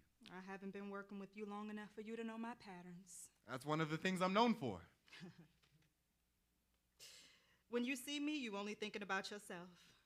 That's how I come across to you? It's the nature of my work. I guess that makes sense. But I am aware that you are a whole person. Then where are my flowers? I brought honey. You didn't say flowers. Right. That's what I mean. The honey is for the offering you're going to make. The flowers would have been for me, but none of this is about me. And for what it's worth, I use your last name to keep things business. For me or for you? Have a seat. Here? On the ground? You want me to do this or not? I'll wait. Richard takes off his jacket and puts it on the ground beside Destiny and sits on it. Richard puts his hand on top of her hands. You feel troubled. I am troubled. I'm in politics. You feel very troubled. Well, that's why I'm here. My re-election. Shh. I'm listening. You smell good. Really good. That counts for something. I was thinking we could use the cards today. Oh, you think so? What if I only bought the pumpkin? Oh. But I didn't. I bought the cards. See, I be knowing. Yes, I do see. I also see there's somebody out here. You do realize I chose you because you only just moved here recently, which should mean you're less likely to compromise my confidentiality. I can't have people know about... Us? No worries. There's no us, Mr. Glorious. Well, what about her? Harmless. She's out here for the garden. She ain't worried about you. Oh. So how was that bath I made for you last time? It was all right. It was so cold I screamed. That's good. That means it broke the bad vibe off you. But that news story still came out. Because you don't have a wife? It's okay for a councilman to be single, but if I'm ever going to run for that congressional seat... Well, that's why we're here. But you want to do cards. You want a formal reading because you all unsure about my prescriptions. I wouldn't say that I'm unsure. I mean, I'm paying you. I keep telling you that transactional energy is going to fuck up my flow. Money is an exchange. It's owed for my time. But if anything is going to work, you have to believe in what we're doing. You can't be all unsure. I say we making an offer, and I tell you to bring honey, and I got this pumpkin, and you want me to read Tara. I just thought that some additional confirmation might be helpful. Well, don't think. No. Trust.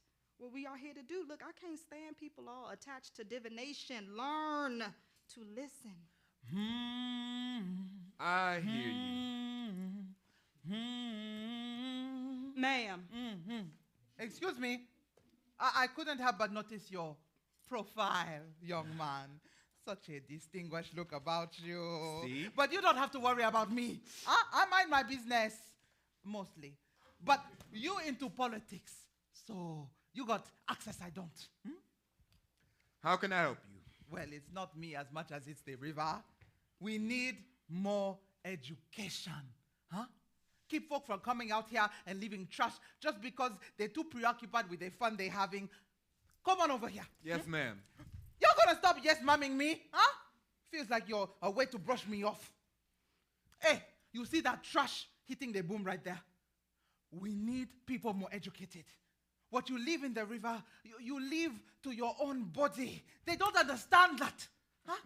Things decompose in here, change the water. Some things are not right for the ecology of this here river. Well, I'm proud to say that people can fish the river now. You can't eat from it every day, but its toxicity is lower than it's ever been. True. Just keep the water in mind for your re-election. Keep it in your plans in the right way. Understand? You come out here to enjoy it. Leave it as you came, or better. Ma'am. All right. I'm back to my seeds. Just leave it as you came, or better. She been going on like that since I got here. It's important that I listen to people. It's important that you do this offering before the park is full of people. You know, so much of politics is about money. But you can't get elected if you come across like you don't care. Look, I don't get into all that. Maybe I seen too much, but I left home to get out of trouble that came from trying to make some kind of change. Now the only change I can be worried about is the coins in my pocket. I need more dollars than change. I brought what you need. Good. Here, take this pumpkin. I cut the top off so you can fill it with honey, and then we can take it out to the water as an offering. Just sweeten things up. Richard kneels at the river, filling the pumpkin with honey. Focus. Your intention is everything. Destiny's phone rings. If I'm gonna focus, I'm gonna need quiet, right? Destiny turns off her phone. Now it's quiet. Excuse me. You focus. I got this. He gonna leave the pumpkin in the water. Look, don't worry about it. It's organic. I know what it is. I'm out here gardening, and you don't think I know that. Look, I just don't want you worrying about all of that. You That's know, all. somebody drowned playing around here not too long ago. River sweet, but river takes too. Sometimes the river takes too much. People leave all kinds of things out here, lose things out here too. Don't I know it?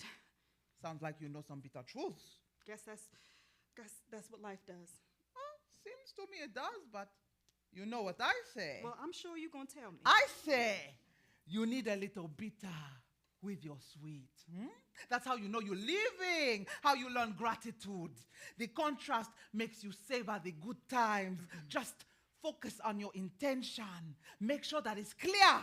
But you can always expect the bitter and the sweet. Both necessary. Yeah, seems like if it gets too bitter, ain't no point in nothing. You breathing? I am. That's pretty sweet in and of itself, no? How's this? That's fine. Excuse me. I need to finish up with him. Sure. Richard puts the pumpkin on the water to float. All right, it's done. I should get on my way. Of course you should. Thank you. Next time, we can do the cards? Next time, we'll do the cards. In a few weeks. All right. Richard puts his jacket back on. I'll text you. Do you have what you need, Mr. Glorious? Richard reaches into his pocket and pulls out an envelope. He gives it to Destiny. I'm sorry, I almost forgot. Is that okay? It's fine. All right, then. Look out for my text. One more thing. Come back a little closer to the water over here by me. This'll seal it.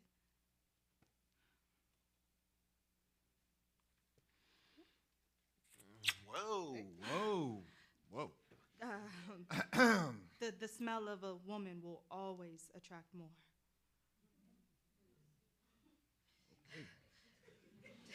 Destiny reaches into her bag and she pulls out a mason jar and scoops some river water into it. Always good to get some river water. Might add it to my bath later. You gonna bathe in that? Listen. Do you ever feel as if maybe you're putting a little too much of yourself into your work? Look, don't try to counsel me. I'm not. It's just What? that... The kiss? You feel objectified? Trust me, it was nothing personal. Just business. Right. Business. And on that note, I need to go take care of mine. A fair exchange. Until next time. The woman in yellow goes to the riverbank, takes the pumpkin out of the shallow water, opens it. Good! They left me some seeds! A hustle ahead, you. 3 weeks later, back in Destiny's apartment, it's mid-afternoon. There is a candle burning next to the mason jar of river water on the table. Destiny is sitting on the floor with a tarot card spread between her legs along with a bottle of whiskey. She occasionally takes a swig. Nikki sits in the window, bored. Tell me something good. Tell me that you love me. Yeah. This card is me. Ooh, and this one is Mr. Glorious. And this one is our horizon together, our possibilities. Or not. The Six of Hearts, but it's reversed. Is that bad? No. It's not bad. We're just on a cusp of change, a transformation, a change of heart from heartbroken to new love. I mean, I'm not heartbroken. No, I knew it was coming, but a change, a lifting, a sweetness. And okay, 9 of spades, that's him. It's probably not. The 9 of spades, the 35th card in the deck. His return will anchor me. It'll give me a sense of rootedness so I can dream and comfort. Ooh, his confidence, his stability can give me, it can help me navigate the waves of life. But he'll always be moving too. Keep on moving, brother. No. Far away. No, but it can still work for us. I just need to learn to accept our combined possibilities. Ooh, the 10 of Hearts. Yes. Give me some sweet stuff. Who's there? It's me. You. Elena. Destiny cleans up the tarot cards, checks her hair, her breath. She opens the door for Elena. Whose hair is a mess. Slam. What happened to you? Don't ask. Do we have an appointment today? I called you last week. You said today would be good. Well, your hair been like that since last week? Damn. No, Mommy. I still had the cornrows last week, but they was getting messy. This just happened this morning. Ooh, what happened? Nothing. Just fixed my head. I washed it already. Elena gives Destiny cash. Destiny counts the cash. It is enough. Okay, you want braids again? I was thinking maybe I should do something different. What, something different? I feel like you always talking about getting free, changing. Okay, sometimes I talk about that. Every time I come over here. Today, I need change for the better. Okay, Destiny's phone rings. Ugh, not today, not tomorrow. Get the hint. Okay, tell me what's going on, Chica. I'm trying to settle something. Really? I want to do something that indicates growth, a clear stance. Okay, all that in the hairstyle. It looks to me like you had some kind of revolution already, judging from all these knots and tangles. It seemed like you would want something simple, like a blowout, a press and curl with a little flat iron. I can use that. That's too common, too vainilla. That's not good? Too safe. Oh, we want danger now. I want something different. You understand that, right? I am Elena de Jesus, child of the world's savior, born into a family of 7. I just been living in this borough all my life, working for my family's laundromat in one job or another since I could handle small tasks, and none of that has changed. You are a whole accountant, a CPA. Girl, you are a boss. I feel trapped. I feel like this city is eating me alive. Like my life is not mine. I need change, and it starts with my hair. Okay, but you don't seem trapped to me. No? No, I see a beautiful woman who's got a solid job and a loving, supportive family. Someone who can do whatever she wants. Look how you made the laundromat into a safe place for the entire community. Girl, I passed by there a couple of days ago, and you had a whole art show going on. No, for the kids. Gives them something to do that ain't trouble. No, but it's bigger than that. You show people their value. I feel like I'm becoming a martyr. I been seeing someone. Okay, is that why your hair all fucked up this morning? You better work, mama. Girl, he fucked the hell out of me this morning. Okay, was it so good it scared you? Because, I mean, what's the problem? It seems like life is good to me. It's just that I felt outside of myself the whole time. Okay. Well, how about locks? That would piss my abuela off. Okay, but what about the man? He might try to eat him. Ooh. Hungry for whatever he seems to be searching for through me. He might choke. Okay, so no dreads? No. Yes? Yes! Okay, so tell me how he fucked your head all up this morning. Girl, he was grabbing me by the hair and shit. Okay, you don't like that? It was stupid. I felt like a damn horse or something. Then he put his hands around my neck, light pressure. So I was more curious than afraid, but he told me to tell him I won't leave. And I'm like, red flag match? Elena suddenly stands and positions herself behind Destiny. She pushes Destiny over the chair and simulates doggy-style sex. Elena grabs Destiny's hair playfully. Ew. Tell me you like it, Mommy. No, Daddy, fuck you. You get a spanking for that. Oh, no, Daddy. I mean, Poppy. Is it Poppy? Is that it? Okay, ooh, it hurts so good. Tell me you will ever leave. Ooh, Poppy, you love me so good. I will never leave you. Konya. Elena stops the game and returns to her seat. Destiny continues styling her hair. All that parental baggage and the sex talk kills it for me. Yeah, I feel you. I was faking the entire time. Inside my head, I was thinking about getting to your place. I didn't want to miss my appointment. So I got louder and louder, had a whole fake orgasm to speed things up. Well, maybe if you told him the truth, it would have gotten better. I don't know. Well, okay, what do you like about him? He's from here, lives and breathes the Bronx like me. He's cute. He seems cool with me having a child. That surprised me. Okay, but how did y'all meet? Oh, the morning after the uprising? Oh, okay, so he must be owning one of them new spots on a concourse, an entrepreneur like you. Okay, how cute. Y'all met cleaning up glass and shit. Well, I was cleaning up broken glass. The whole night, I couldn't sleep. The sound of helicopters kept me awake, and I feel like that was the point. They want to keep us scared, intimidate us. They got on the bullhorn and tell us that we have to be inside. I wasn't going to go outside anyway, but I can't sleep. So I get up early with my brothers and check on the laundromat. We're lucky. No broken windows, but there's still a lot of mess to clean. So we join with everyone else who's out there, and it feels good. You're purposeful. Time passes, and I see a crowd over on the corner where Fordham and the concourse meet, and I see news reporters, and I walk over to see what's going on, and the man in the middle, I know him. I realize I know him from his posters. I didn't vote for him last time, but damn, he is fine. And what? Oh, he looking at me?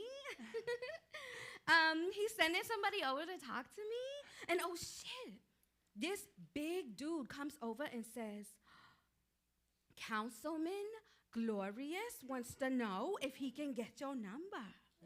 Girl, what? Richard fucking Glorious! Are you serious? Dead. Wow. Yeah. But all that sex appeal does not make up for how strange he is. Girl, I feel like he's on a mission to make me his woman, but not because he sees me at all. Wow. You lock my hair and he will definitely see me. I am not giving Jill Bidens and pearls, okay? Right, no pearls. Okay. Well, if you want locks, you gotta know it's all about intention. So you want to be a black gypsy. Later that evening, Destiny's apartment in the Bronx. Destiny's phone is ringing repeatedly. Nikki sits on the ledge, listening. Destiny is sitting on the floor looking at tarot cards. After she examines one, she rips it apart, then takes a swig of liquor. She stands on the tables and throws them in the air like confetti. Yay! It's my pity party! Woohoo! Shawty, you just gonna let the phone keep ringing like that? Yep. It might be important. Well, then you answer it. You know I can't do that. Oh, yeah, that's right, because you're dead. Your sole purpose is just playing mind games with me. No, you do that to yourself. Destiny lines up mason jars and pours liquor into each one. Destiny takes a sip occasionally. Can't you see I'm plotting my next escape? Yeah, I can tell. You gonna get lost in one of them jars. This time, I'm gonna be gone for good and not even you gonna be able to find me. They pulled up on us, told us to stop moving. You hear that? Hear what? It's like I'm back there again. You can't hold nobody too tight. Why don't you just make a new prayer jar instead of drinking your escape route? For what? So I can keep on deluding myself? None of that shit works, okay? You just need to do something to reignite your passion. No. Get out of this apartment. There's a whole world of inspiration out there if you just open yourself up to it. Hell no, I'm not leaving out that door again no time soon. Doors should come with warning signs for all that's lurking on the other side of them. Take a risk with me. Look, not to mention lovers leaving, going off to travel the world, and then folks want to steal your shit because you got kicked out and kick you while you down, and then you supposed to walk out into the streets, past another door, and then bam! A whole world of vicious, crazy, life-threatening possibilities to confront. You can't keep the world out. Crazy, impossible shit. Yeah, fuck that. I'm not going anywhere out there. It's the same world that took your life. It's the same motherfucking problem. You walked out the door. You walked into the world ready to celebrate your freedom, and it got taken from you. Girl, I feel like he's on a mission to make me his woman. I'm done with all of that. This is my prayer jar right here. Another drink, and I'm in paradise. I was thinking we could use the cards today. All I gotta do is put this jar up to my lips and drink. Why are you here? But I don't look. I'm here because I don't know. I live here now, and I'm stupid, and I'm too self-important and delusional. Clearly, Maybe you need less of that drink and more of that self-importance to survive, huh? Don't you want to be well, shawty? that ain't possible, boo. Not in this world. Not if you honest. I see an audition you missed in your future, shawty. You slipping. I got mine. You crazy. I can't go to no audition like this. No, you can't. But don't you want to be ready for when the next one comes? You can't be ready unless you get your discipline back. Look, you working my nerves. Okay, you mad? Dance that. Rebel, black girl. Look, fuck a broke-ass dream. Fuck this life. I mean, what if this was all just a bad joke in somebody's imagination? God and his son, Jesus? Buddha? The Holy Mary, the Black Madonna, Ola Damare, Allah, Shiva, Oshun. What if time's up and the mothership already left and landed? And what if I let go of everything? Shawty, okay, but you gotta discern what's to release and what's worth fighting for. Keep yourself from falling into a hole in your mind. When somebody reminds you of what you lost, dance that shit. Somebody's gonna need to see that and be lifted. No one will give you anything. What's selfish is when you refuse to do what you came here for. Where you going?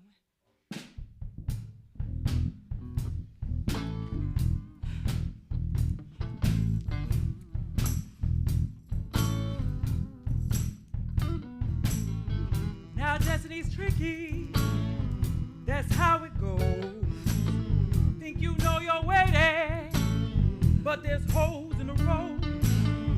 Our girl, child woman, she fell right in. So she's locked in prison with stubborn ways and gin. Plus she's got bills, y'all, gotta play with too. She's caught up hustling, she lying too. Used to give out sweet days, but all that's left is doubts and fears, y'all. Heart made cold by them. Grown woman fight, grown woman bang, grown woman weary, dancing always late. Grown woman fight, grown woman bang, grown woman weary, dancing always late.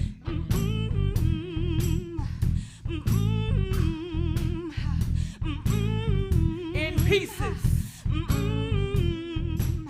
inside destiny's mind.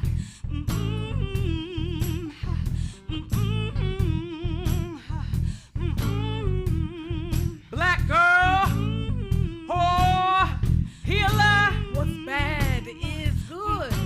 Saint, savior, sinner. Why are you here? You got to know when to let go. Strong back woman, giving woman, warrior woman. Work that, bend that, don't break. I do love you. You got to know what to give. I think it's best for you to go. Do you thank them? The ones who died so you could get over? Everything goes! Light. Sarah! Sarah, open the door. It's me. Sarah, I know you in there. Okay, what are you doing here? Open the door and stop tripping. Khadijah opens the door and immediately jumps on Destiny in an embrace. Why didn't you call first? What are you doing here? I told you I got your answer, shawty. I thought you'd never open the door. You look weird, girl. How you been living up here? I got something I gotta talk to you about. Look, you can't stay here. You kidding me? I've been calling and writing and sending emails and you never answer. I got your address from your cousin and figured you were probably losing your mind up here. Regardless of what we've been through, I can't forget what we promised each other since we was kids. I can't just let you fall. Look, just because Nikki died don't mean you can come live with me. She would have wanted us to keep looking out for each other. Exactly. I'm always seeing her. I could be anywhere at the club, walking from the store. I see her. I see Nikki, but when I get close, it ain't her. I miss her so much. I dream about her. I dream I'm making love to her. And you and Roy got me twisted up in all kinds of bull back home, but I need you. I need my folks. You piss me off, but I can't front like I'm all right alone. It's bigger than me. It weighs too much. Look, I don't have any money to give you. I ain't asked for no money. You can't stay here. You know what? Sometimes I talk to her so much, I feel like I should just follow her to the other side. You don't mean that. Look, you cannot stay here. Khadijah, you wouldn't want to. It's too loud. I see you, Sarah. Ain't nothing wrong with needing a little help. Please. Last time I checked, I was too stuck on being myself. Right? I still am. Can't you tell? I'm staying. You have enough space for me. Khadijah begins unpacking. Only because Roy left. See the reason you up here in the dark? Why do I need a reason? If I want to act out Hollywood style, do I really need a reason? It could have been anything. My first marriage, the last time I got evicted, the fucking BP oil spill, or Blue, or this crazy impossible shit. Pick a reason. There's plenty to choose from.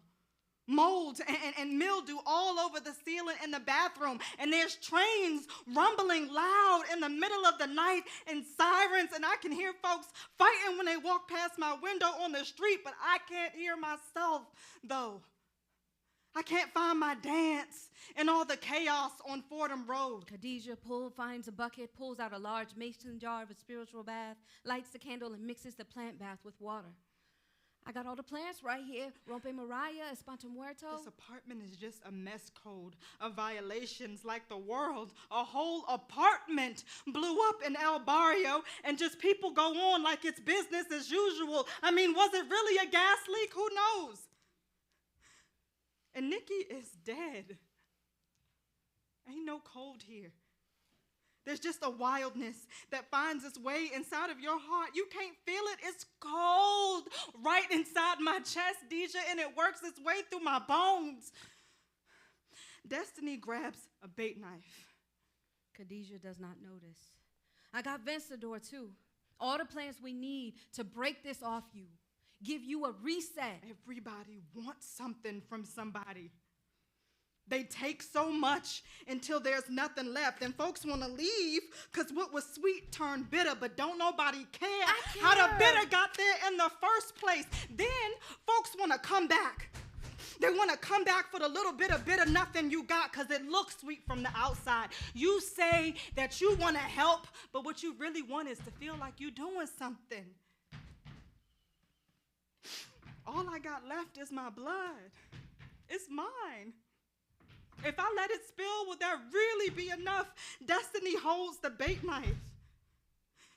You ever felt the world sink inside your chest until your breath don't feel like it belonged to you?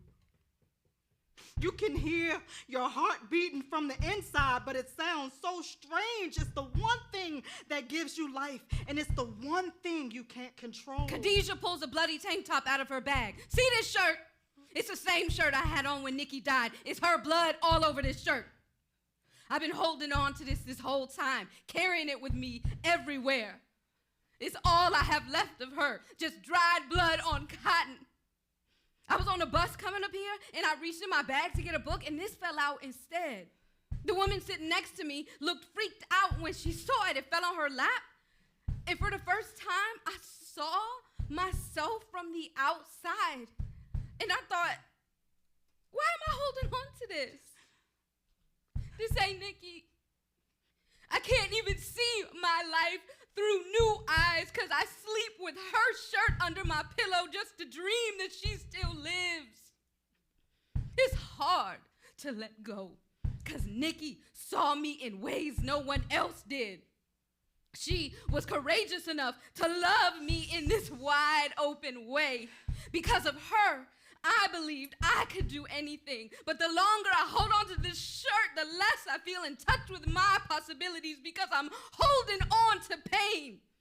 I'm holding on to the brutal heat of those bullets and the stain they left tattooed all over me. I gotta let it go, Sara. Khadijah moves to the windowsill and opens the window. She pulls a lighter from her pocket and sets the shirt ablaze, letting it go into ash and fall to the street. Destiny drops the bait knife. Nikki exits. I can't just let you fall. I love you. Let it go with me. Khadijah lifts the bath and hands it to Destiny.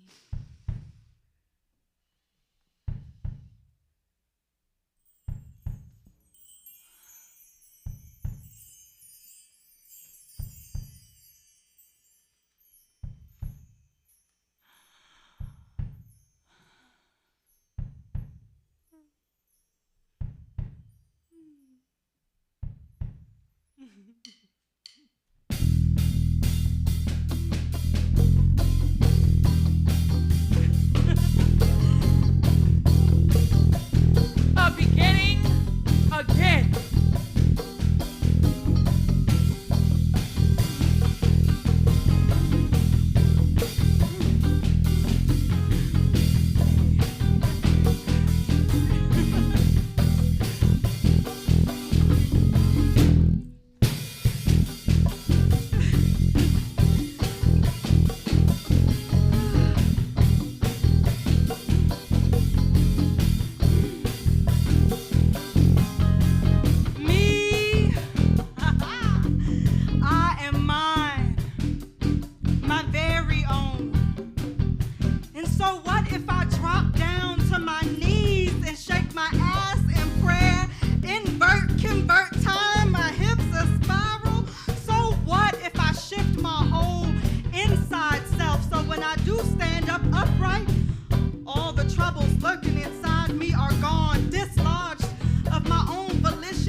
can just be. I choose, I dream, and it is beautiful somewhere, and I will get there. I have faith.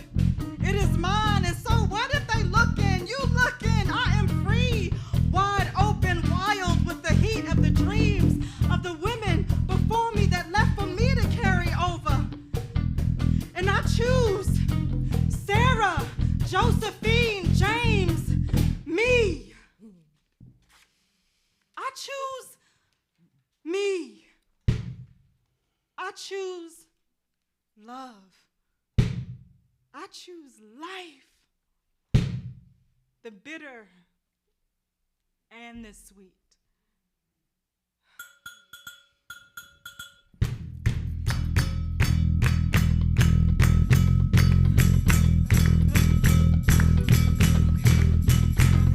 Y'all ready to flow? Hell yeah! Can we open the door? Hell yeah! Are you ready to flow? Hell yeah! Can we open the door? Hell yeah! Are you ready to flow? Hell yeah! Can we open the door? Hell yeah! Are you ready to flow? Hell yeah! Can we open the door? Hell yeah! Can we open the door? Hell yeah! Can we open the door? Hell yeah! Can we ready to flow? Hell yeah! Can we open the door? Hell yeah! Can we ready to flow? Hell yeah! Can we open the door? Hell yeah! Can we ready to flow? Hell yeah! Can we open the door? Hell yeah! Can we ready to flow? Hell yeah! Can we open the door? Hell yeah! Can we ready to flow? Hell yeah! Can we open the door? Hell yeah! Can we ready to flow? Hell yeah! Can we open the door? Hell yeah! Are you ready to flow? Hell yeah! Can we open the door? Hell yeah! Give it up for yourself. Oh, they coming up. Woo! Give it up for yourself.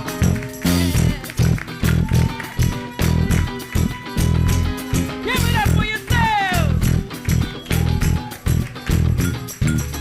Welcome to Gypsy and the Bully Door.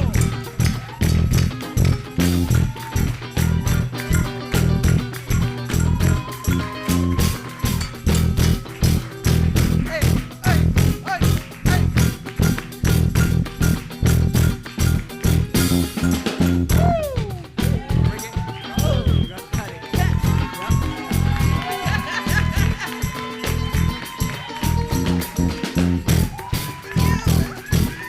Wanna make an announcement?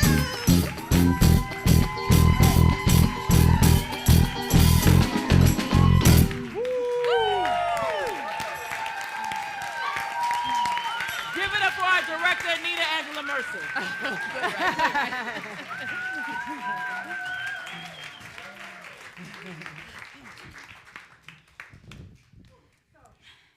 My name is Nina Angela Mercer. I am the Community Engagement Fellow here at Georgetown Woodshed Center for Art, Thought, and Culture at the Racial Justice Institute. I just want to thank First of all, thank you all for joining us in the Woodshed.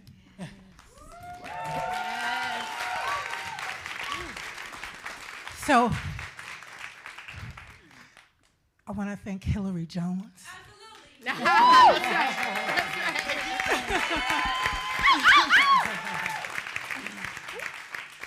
And Nuri Hazard. Who I also call them Judah's parents. And I want to thank Dior Ashley Brown. I want to thank Audrey Elaine Hales.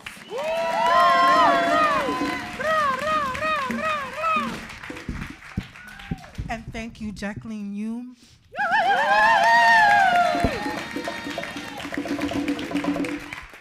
Thank you, Fatima Kwander. And thank you, Director Eric Ruffin.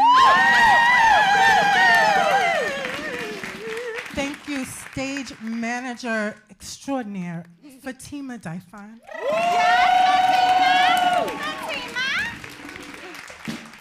Thank you to producer Mia Massimino.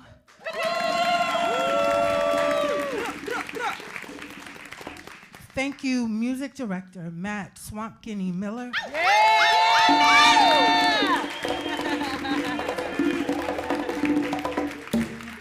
Thank you, assistant music director Dave Blackwell and musician. Thank you, DeHondo Smith.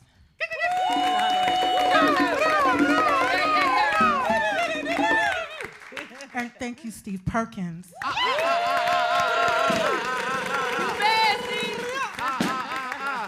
Thank you to the sound man, Shay Springer. And thank you to our projectionist, Mona Kazra. Thank you to our lighting savior, John Juba Alexander. Thank you, Nayana Hollins, our intern from Howard University. Thank you, producer and she who has my back, Tanisha Christie. Thank you to Anita Gonzalez of the Woodshed Center for Art, Thought, and Culture at the Racial Justice Institute. Thank you, Anita. Where are you? Where's Anita? Thank you for welcoming me. And I want to thank the Laboratory for Global Performance and Politics, Derek Goldman, Emma Jaster, Ursi and Francois. Thank you to the entire Department of Performing Arts, Natsu Onata Power, Stanley, Alicia, Caitlin, Zoe. Thank you, everyone. Yeah.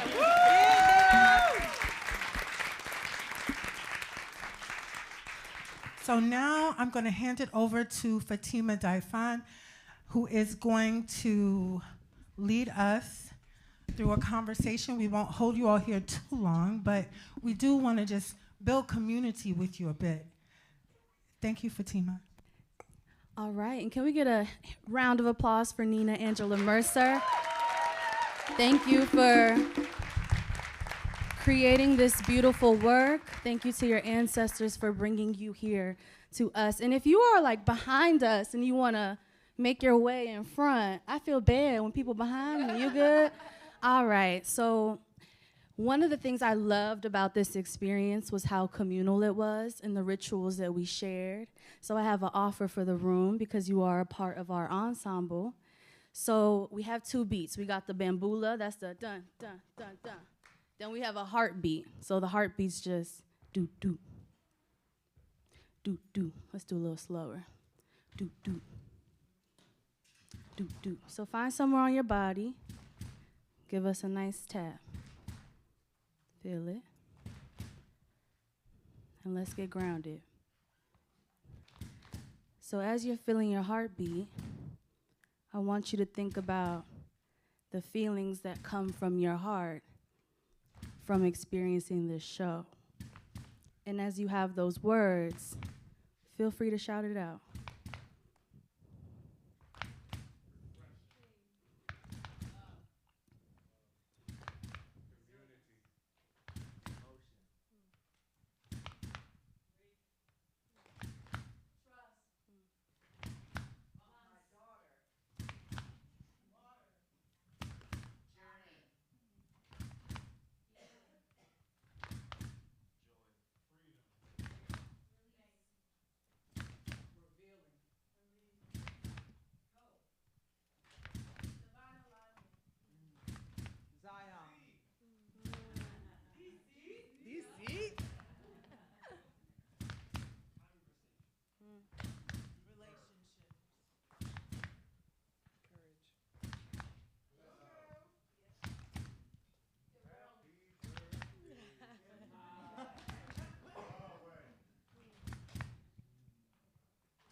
Wonderful.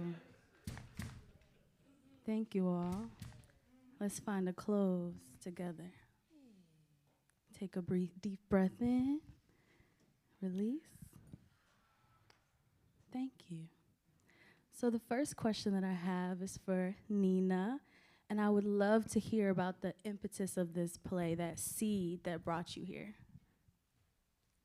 Okay, I know I don't want to talk too long because this play has been on a hell of a journey. So the seed for this play came from, I think, a couple of places. One, after I experienced my own displacement here in my home city of Washington, D.C., I was really grappling with loving a place and hating a place simultaneously. And so I wanted to be in conversation with my city about that feeling, which is very complex. And so I also lost a friend to really heinous violence, a beautiful brother, producer, Scotty Beats. And, you know, so I was grappling with his death and the love-hate relationship with my city in a new place where I felt very unrooted. And I also, as many people who know me well know, that the Yoruba and Bantu cosmologies mean a lot to me. Those systems mean a lot to me. And I've always been, since I was a child, very much interested in mythology. I mean, I remember getting the book Norse Gods and Giants and being obsessed with it as a child. And so what I wanted to do was bring together a confluence of mythologies to tell the story, this journey of this young woman who is dealing with displacement in the culture of violence, but I wanted to do it as a Black story, a story of the Black diaspora in the language that we know it, fueled by the music that we love. Thank you. Thank you for sharing. So hearing that this is based in cosmology and mythology, Eric, I'm curious how working with these actors that you brought that into the storytelling. And you've been on this journey for some time too. I'd love to hear about that. Wow, I should have gotten the question before I sat down here. So there's a dramaturgy that Nina has made available to all of us, and you know, it's a world that we've been working together for 10 plus years. Yeah, you're absolutely right, sweet Jesus. Right, and so I've been learning. I just opened myself up to the lessons. There's so much that Nina has taught me in the process, and so that I feel like sort of transfer that into the rehearsals, into what the sort of reverence that we must give to the ritual, the reverence that we must give to the sort of systems and the faith that we may not know all about, but we have to do the research. We have to, in order to do the work with integrity. I believed in Nina's work for all of these 20 years, and I think that she is the Ntozake Shange for the 21st century. And I will fight to the last breath to make sure that her work is seen and heard. And so that's what I can say for the moment. Thank you. Yeah. And I didn't give you the question beforehand, so that's what happens. So for our actors, I'd love to hear from those of you that play multiple characters, how you activate those characters. And then for our friends that only play two, I'd love to hear how you center yourself in those characters as well.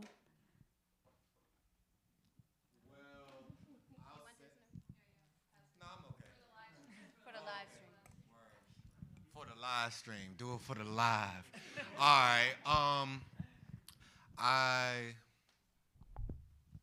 Speaking of like coming at it from like an actor, artistic perspective, I looked at what the similarities were. Like, so all three of the characters I played are rooted by the archetype of like the journeyman, the traveler, and then distinguishing what the differences are and rooting those differences in the truth of what these people need from the other people in his world. So,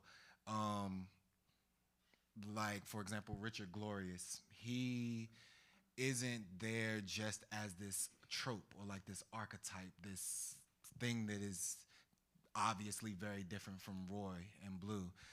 But in fact, he's a person that actually needs her and her work to transform and live his life the way he sees fit. So it's about in total, it's about distinguishing the differences, the similarities, and rooting them in the truth of what these people need and the people in his world. Thank you.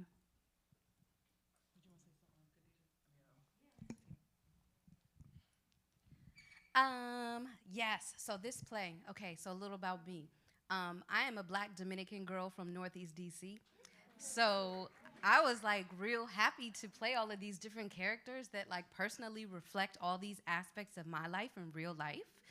I went to Gogo's. Granted, it was the private school ones because my parents were like, you can't go there. But still, I went to them. Yes, Sidwell Friends. And everybody was at the 7-Eleven afterwards. That is exactly it. So you know, and then, you know, I spent time in New York and came back to D.C. And I felt my D.C.ness when I was in New York, and proudly, you know, proudly.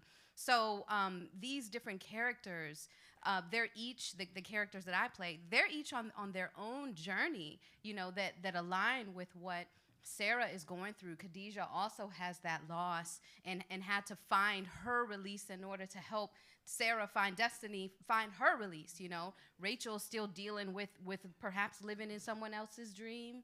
And Elena de Jesus is a little bit the destiny of her own community, that she's giving so much to everybody else that she is getting lost in the shuffle, and she's coming to terms with it before Destiny does. So each of these three women that I play are obviously the protagonists of their own life, but they're dealing with things and they're seeing their story and their journey differently because they have met Sara/Destiny on her journey.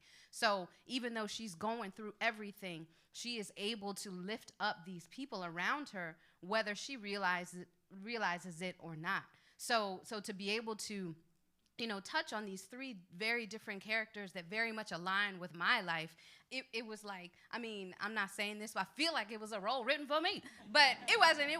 But, you know, there are no accidents. I'm just happy to be here. Thank you. That's all I'm gonna say. Okay. Thank you. Okay, so quickly, speaking of written roles, Sara for me is when you first are getting out of school and you're like, oh, I know who I am and what I'm going to do. I know what I am here for, and nobody can tell me anything different. And then you got to pay your bills. And then life happens. And as life happens, you're like, okay, so am I who I said I am? Who am I now that this has happened? Who am I after this transition? And so I think Sara is the dreamer, the beginning, the start. And I think we go to Destiny Rose because Destiny is the one who is, okay, what is this now? Who am I now? How do I pick myself up from this? How do I find myself? And she rose but rooted herself in who she was at the end. I am mine, I am my own. And so what if y'all looking, this is me. This is my city, my body, I have claimed it. And that's how I feel. Sara, and then after you gotta pay them bills a couple of times and you find out how to make it work, Destiny. Thank you. I felt like an ancestor who was evolving in this universe, or revolving in this universe rather, and then popping in every so often to present these challenges or obstacles that would reveal to Sara her journey, like, you know, the next pivot, or that's honestly, like, I felt like it was the next pivot, the next moment, that reflection period. So I felt, you know, kind of just present in that. Thank you. Would anyone else over here like to share? I always start with the voice. Madame, Miss Légendaire and the woman in yellow have very different voices. And so it always starts somewhere in my body vocally. And then I go into movement and body, and how do they move?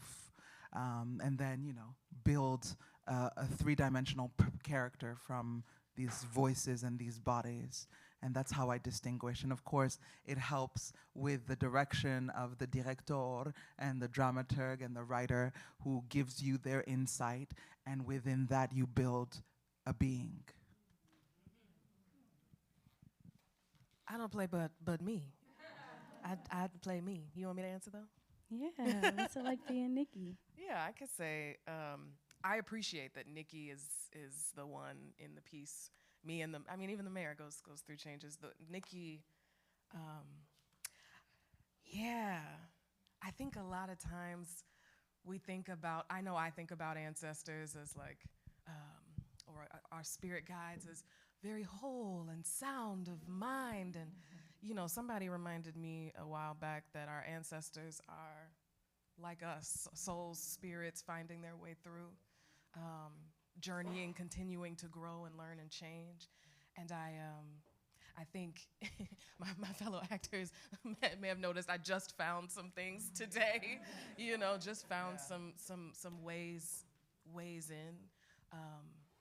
What is the journey from violently being ripped out of this world to release, to wholeness, to peace?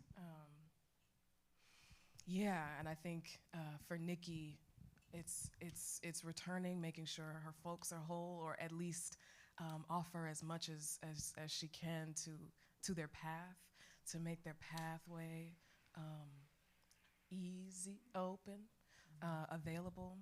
Not easy, certainly not easy, but I think I appreciate about Nikki that I'm sort of able to find this way into the spirit world. It couldn't possibly be an easy thing to be ripped out of this world and thrust into a new one. And thank you all for bringing life to these grand, large, big characters. And something that I love about this show is that these grand characters are then coupled by an amazing band led by the mayor. And I would love if Matt, you're not in our little line, but Matt is a walking historian for music, Gogo, diaspora music. And I'd love to just hear from Matt how you put the music together as the musical director. That was easy. It was really easy, thanks to Nina, Nina and I go way back. We're like family, we share similar paths and roads spiritually. First and foremost, that's how we got connected in the first place. Nina knows about my passion as an artist. She knows that I have a deep passion for ethnomusicology, just a lover and a student of, a variety of different styles of music and rhythms throughout the diaspora. In addition to, I share that as well. So Nina's beautiful work, it just gave me the opportunity to get in there and do what I do, you know what I'm saying? And so that part was really easy. We have such a deep sort of artistic connection as well. I feel like we kind of speak the same language. Nina, you couldn't call anybody else for this, could you? Tell the truth, you couldn't. But I've been working with Nina in a few of her other works. In fact, I played the mayor when we did it for the Fringe Festival some 10, 12, 13 years ago.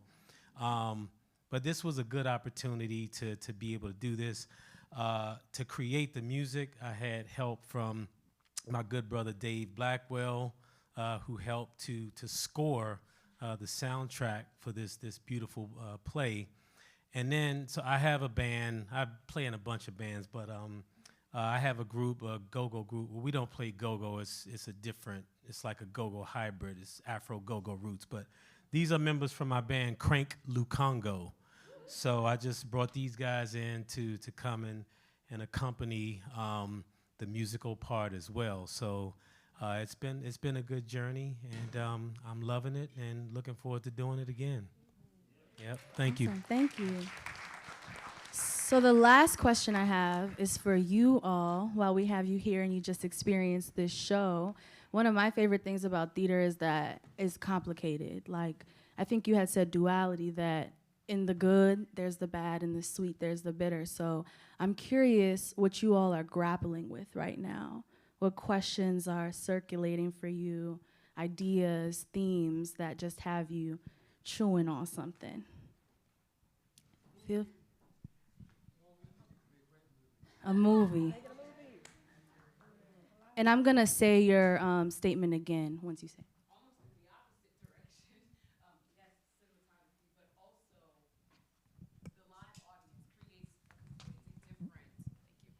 The live audience creates a completely different reaction and also, what's that word? Input, attachment with it that you can't get with a movie. It is just what it is when it's a film. And I know if you were doing this multiple productions, you're gonna get different responses from people. I know we were talking and having a good chat right here. And so I'm just like, man, how can we let so many more people experience be with this production? And I'm just like, whew, grateful, about to cry. Thank you. How about this? The silencing of the phone been in sync with the That was spirit, child. They said it's gonna happen, so we gonna put it in.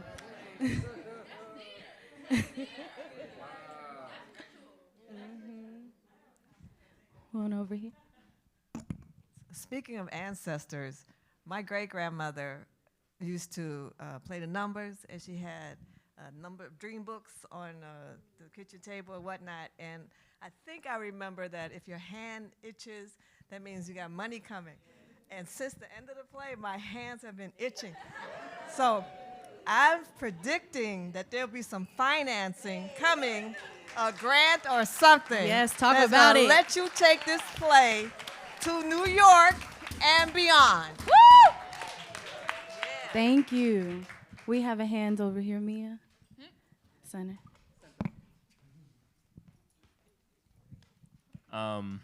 This play brought up a lesson that I learned years ago when I was in college on an internship, and that was with each new discovery comes new variables. So every time you think you're going to get clarity because of the new discovery, new variables pop up that you then have to address. And that's how the character development, especially with Sara, Destiny, and all that, that's what kept happening. With each new discovery and each step forward, there were new variables to kind of figure out and work through. And it's just a really good transferable message kind of for life or anything. You know, you'll get something at the end, but it might not be the clarity you want. You know, yeah. Back. Take this off. First of all, I just wanted to thank you for highlighting so many different dimensions of the Black woman. And my favorite line was when the character said, "I'm a Black woman. My name is America." Thank you for that. One of the things that I felt was breath. The whole idea of breath the whole time, about the difficulty to breathe sometimes. I mean, so I just thought, and with the music and all the other stuff. So that was the one thing I wanted to say about it. You're close. I'm just going to do first. Gotcha. Hi. Also, I want to say thank you so much for being here. This was incredible, beyond words. But I'm thinking a lot about the lines of, it would be selfish not to do what you came here to do. Just being a freshman, kind of coming to here, being like, figuring a lot of different things out. Like, it would be selfish of me not to explore what I could possibly be. So I'm thinking a lot. Well, thank you for that.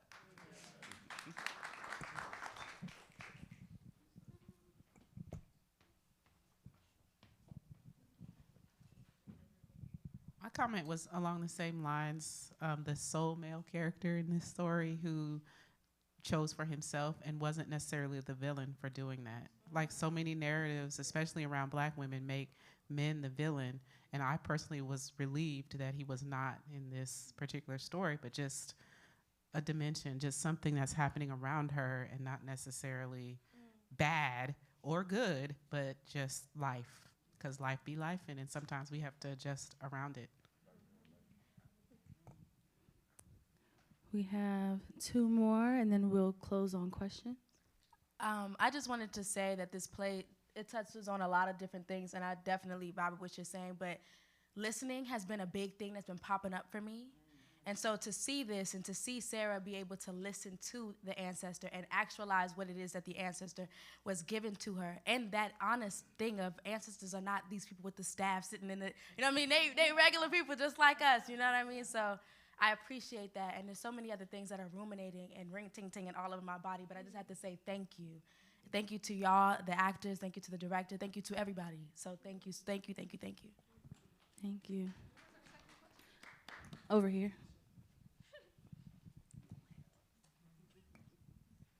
Thank you so much for sharing, because these actors pulled this together in 5 days. And I need you to know that.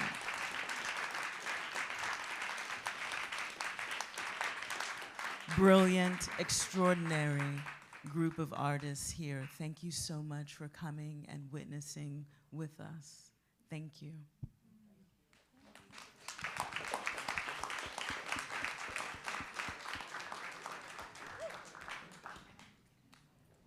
And thank you.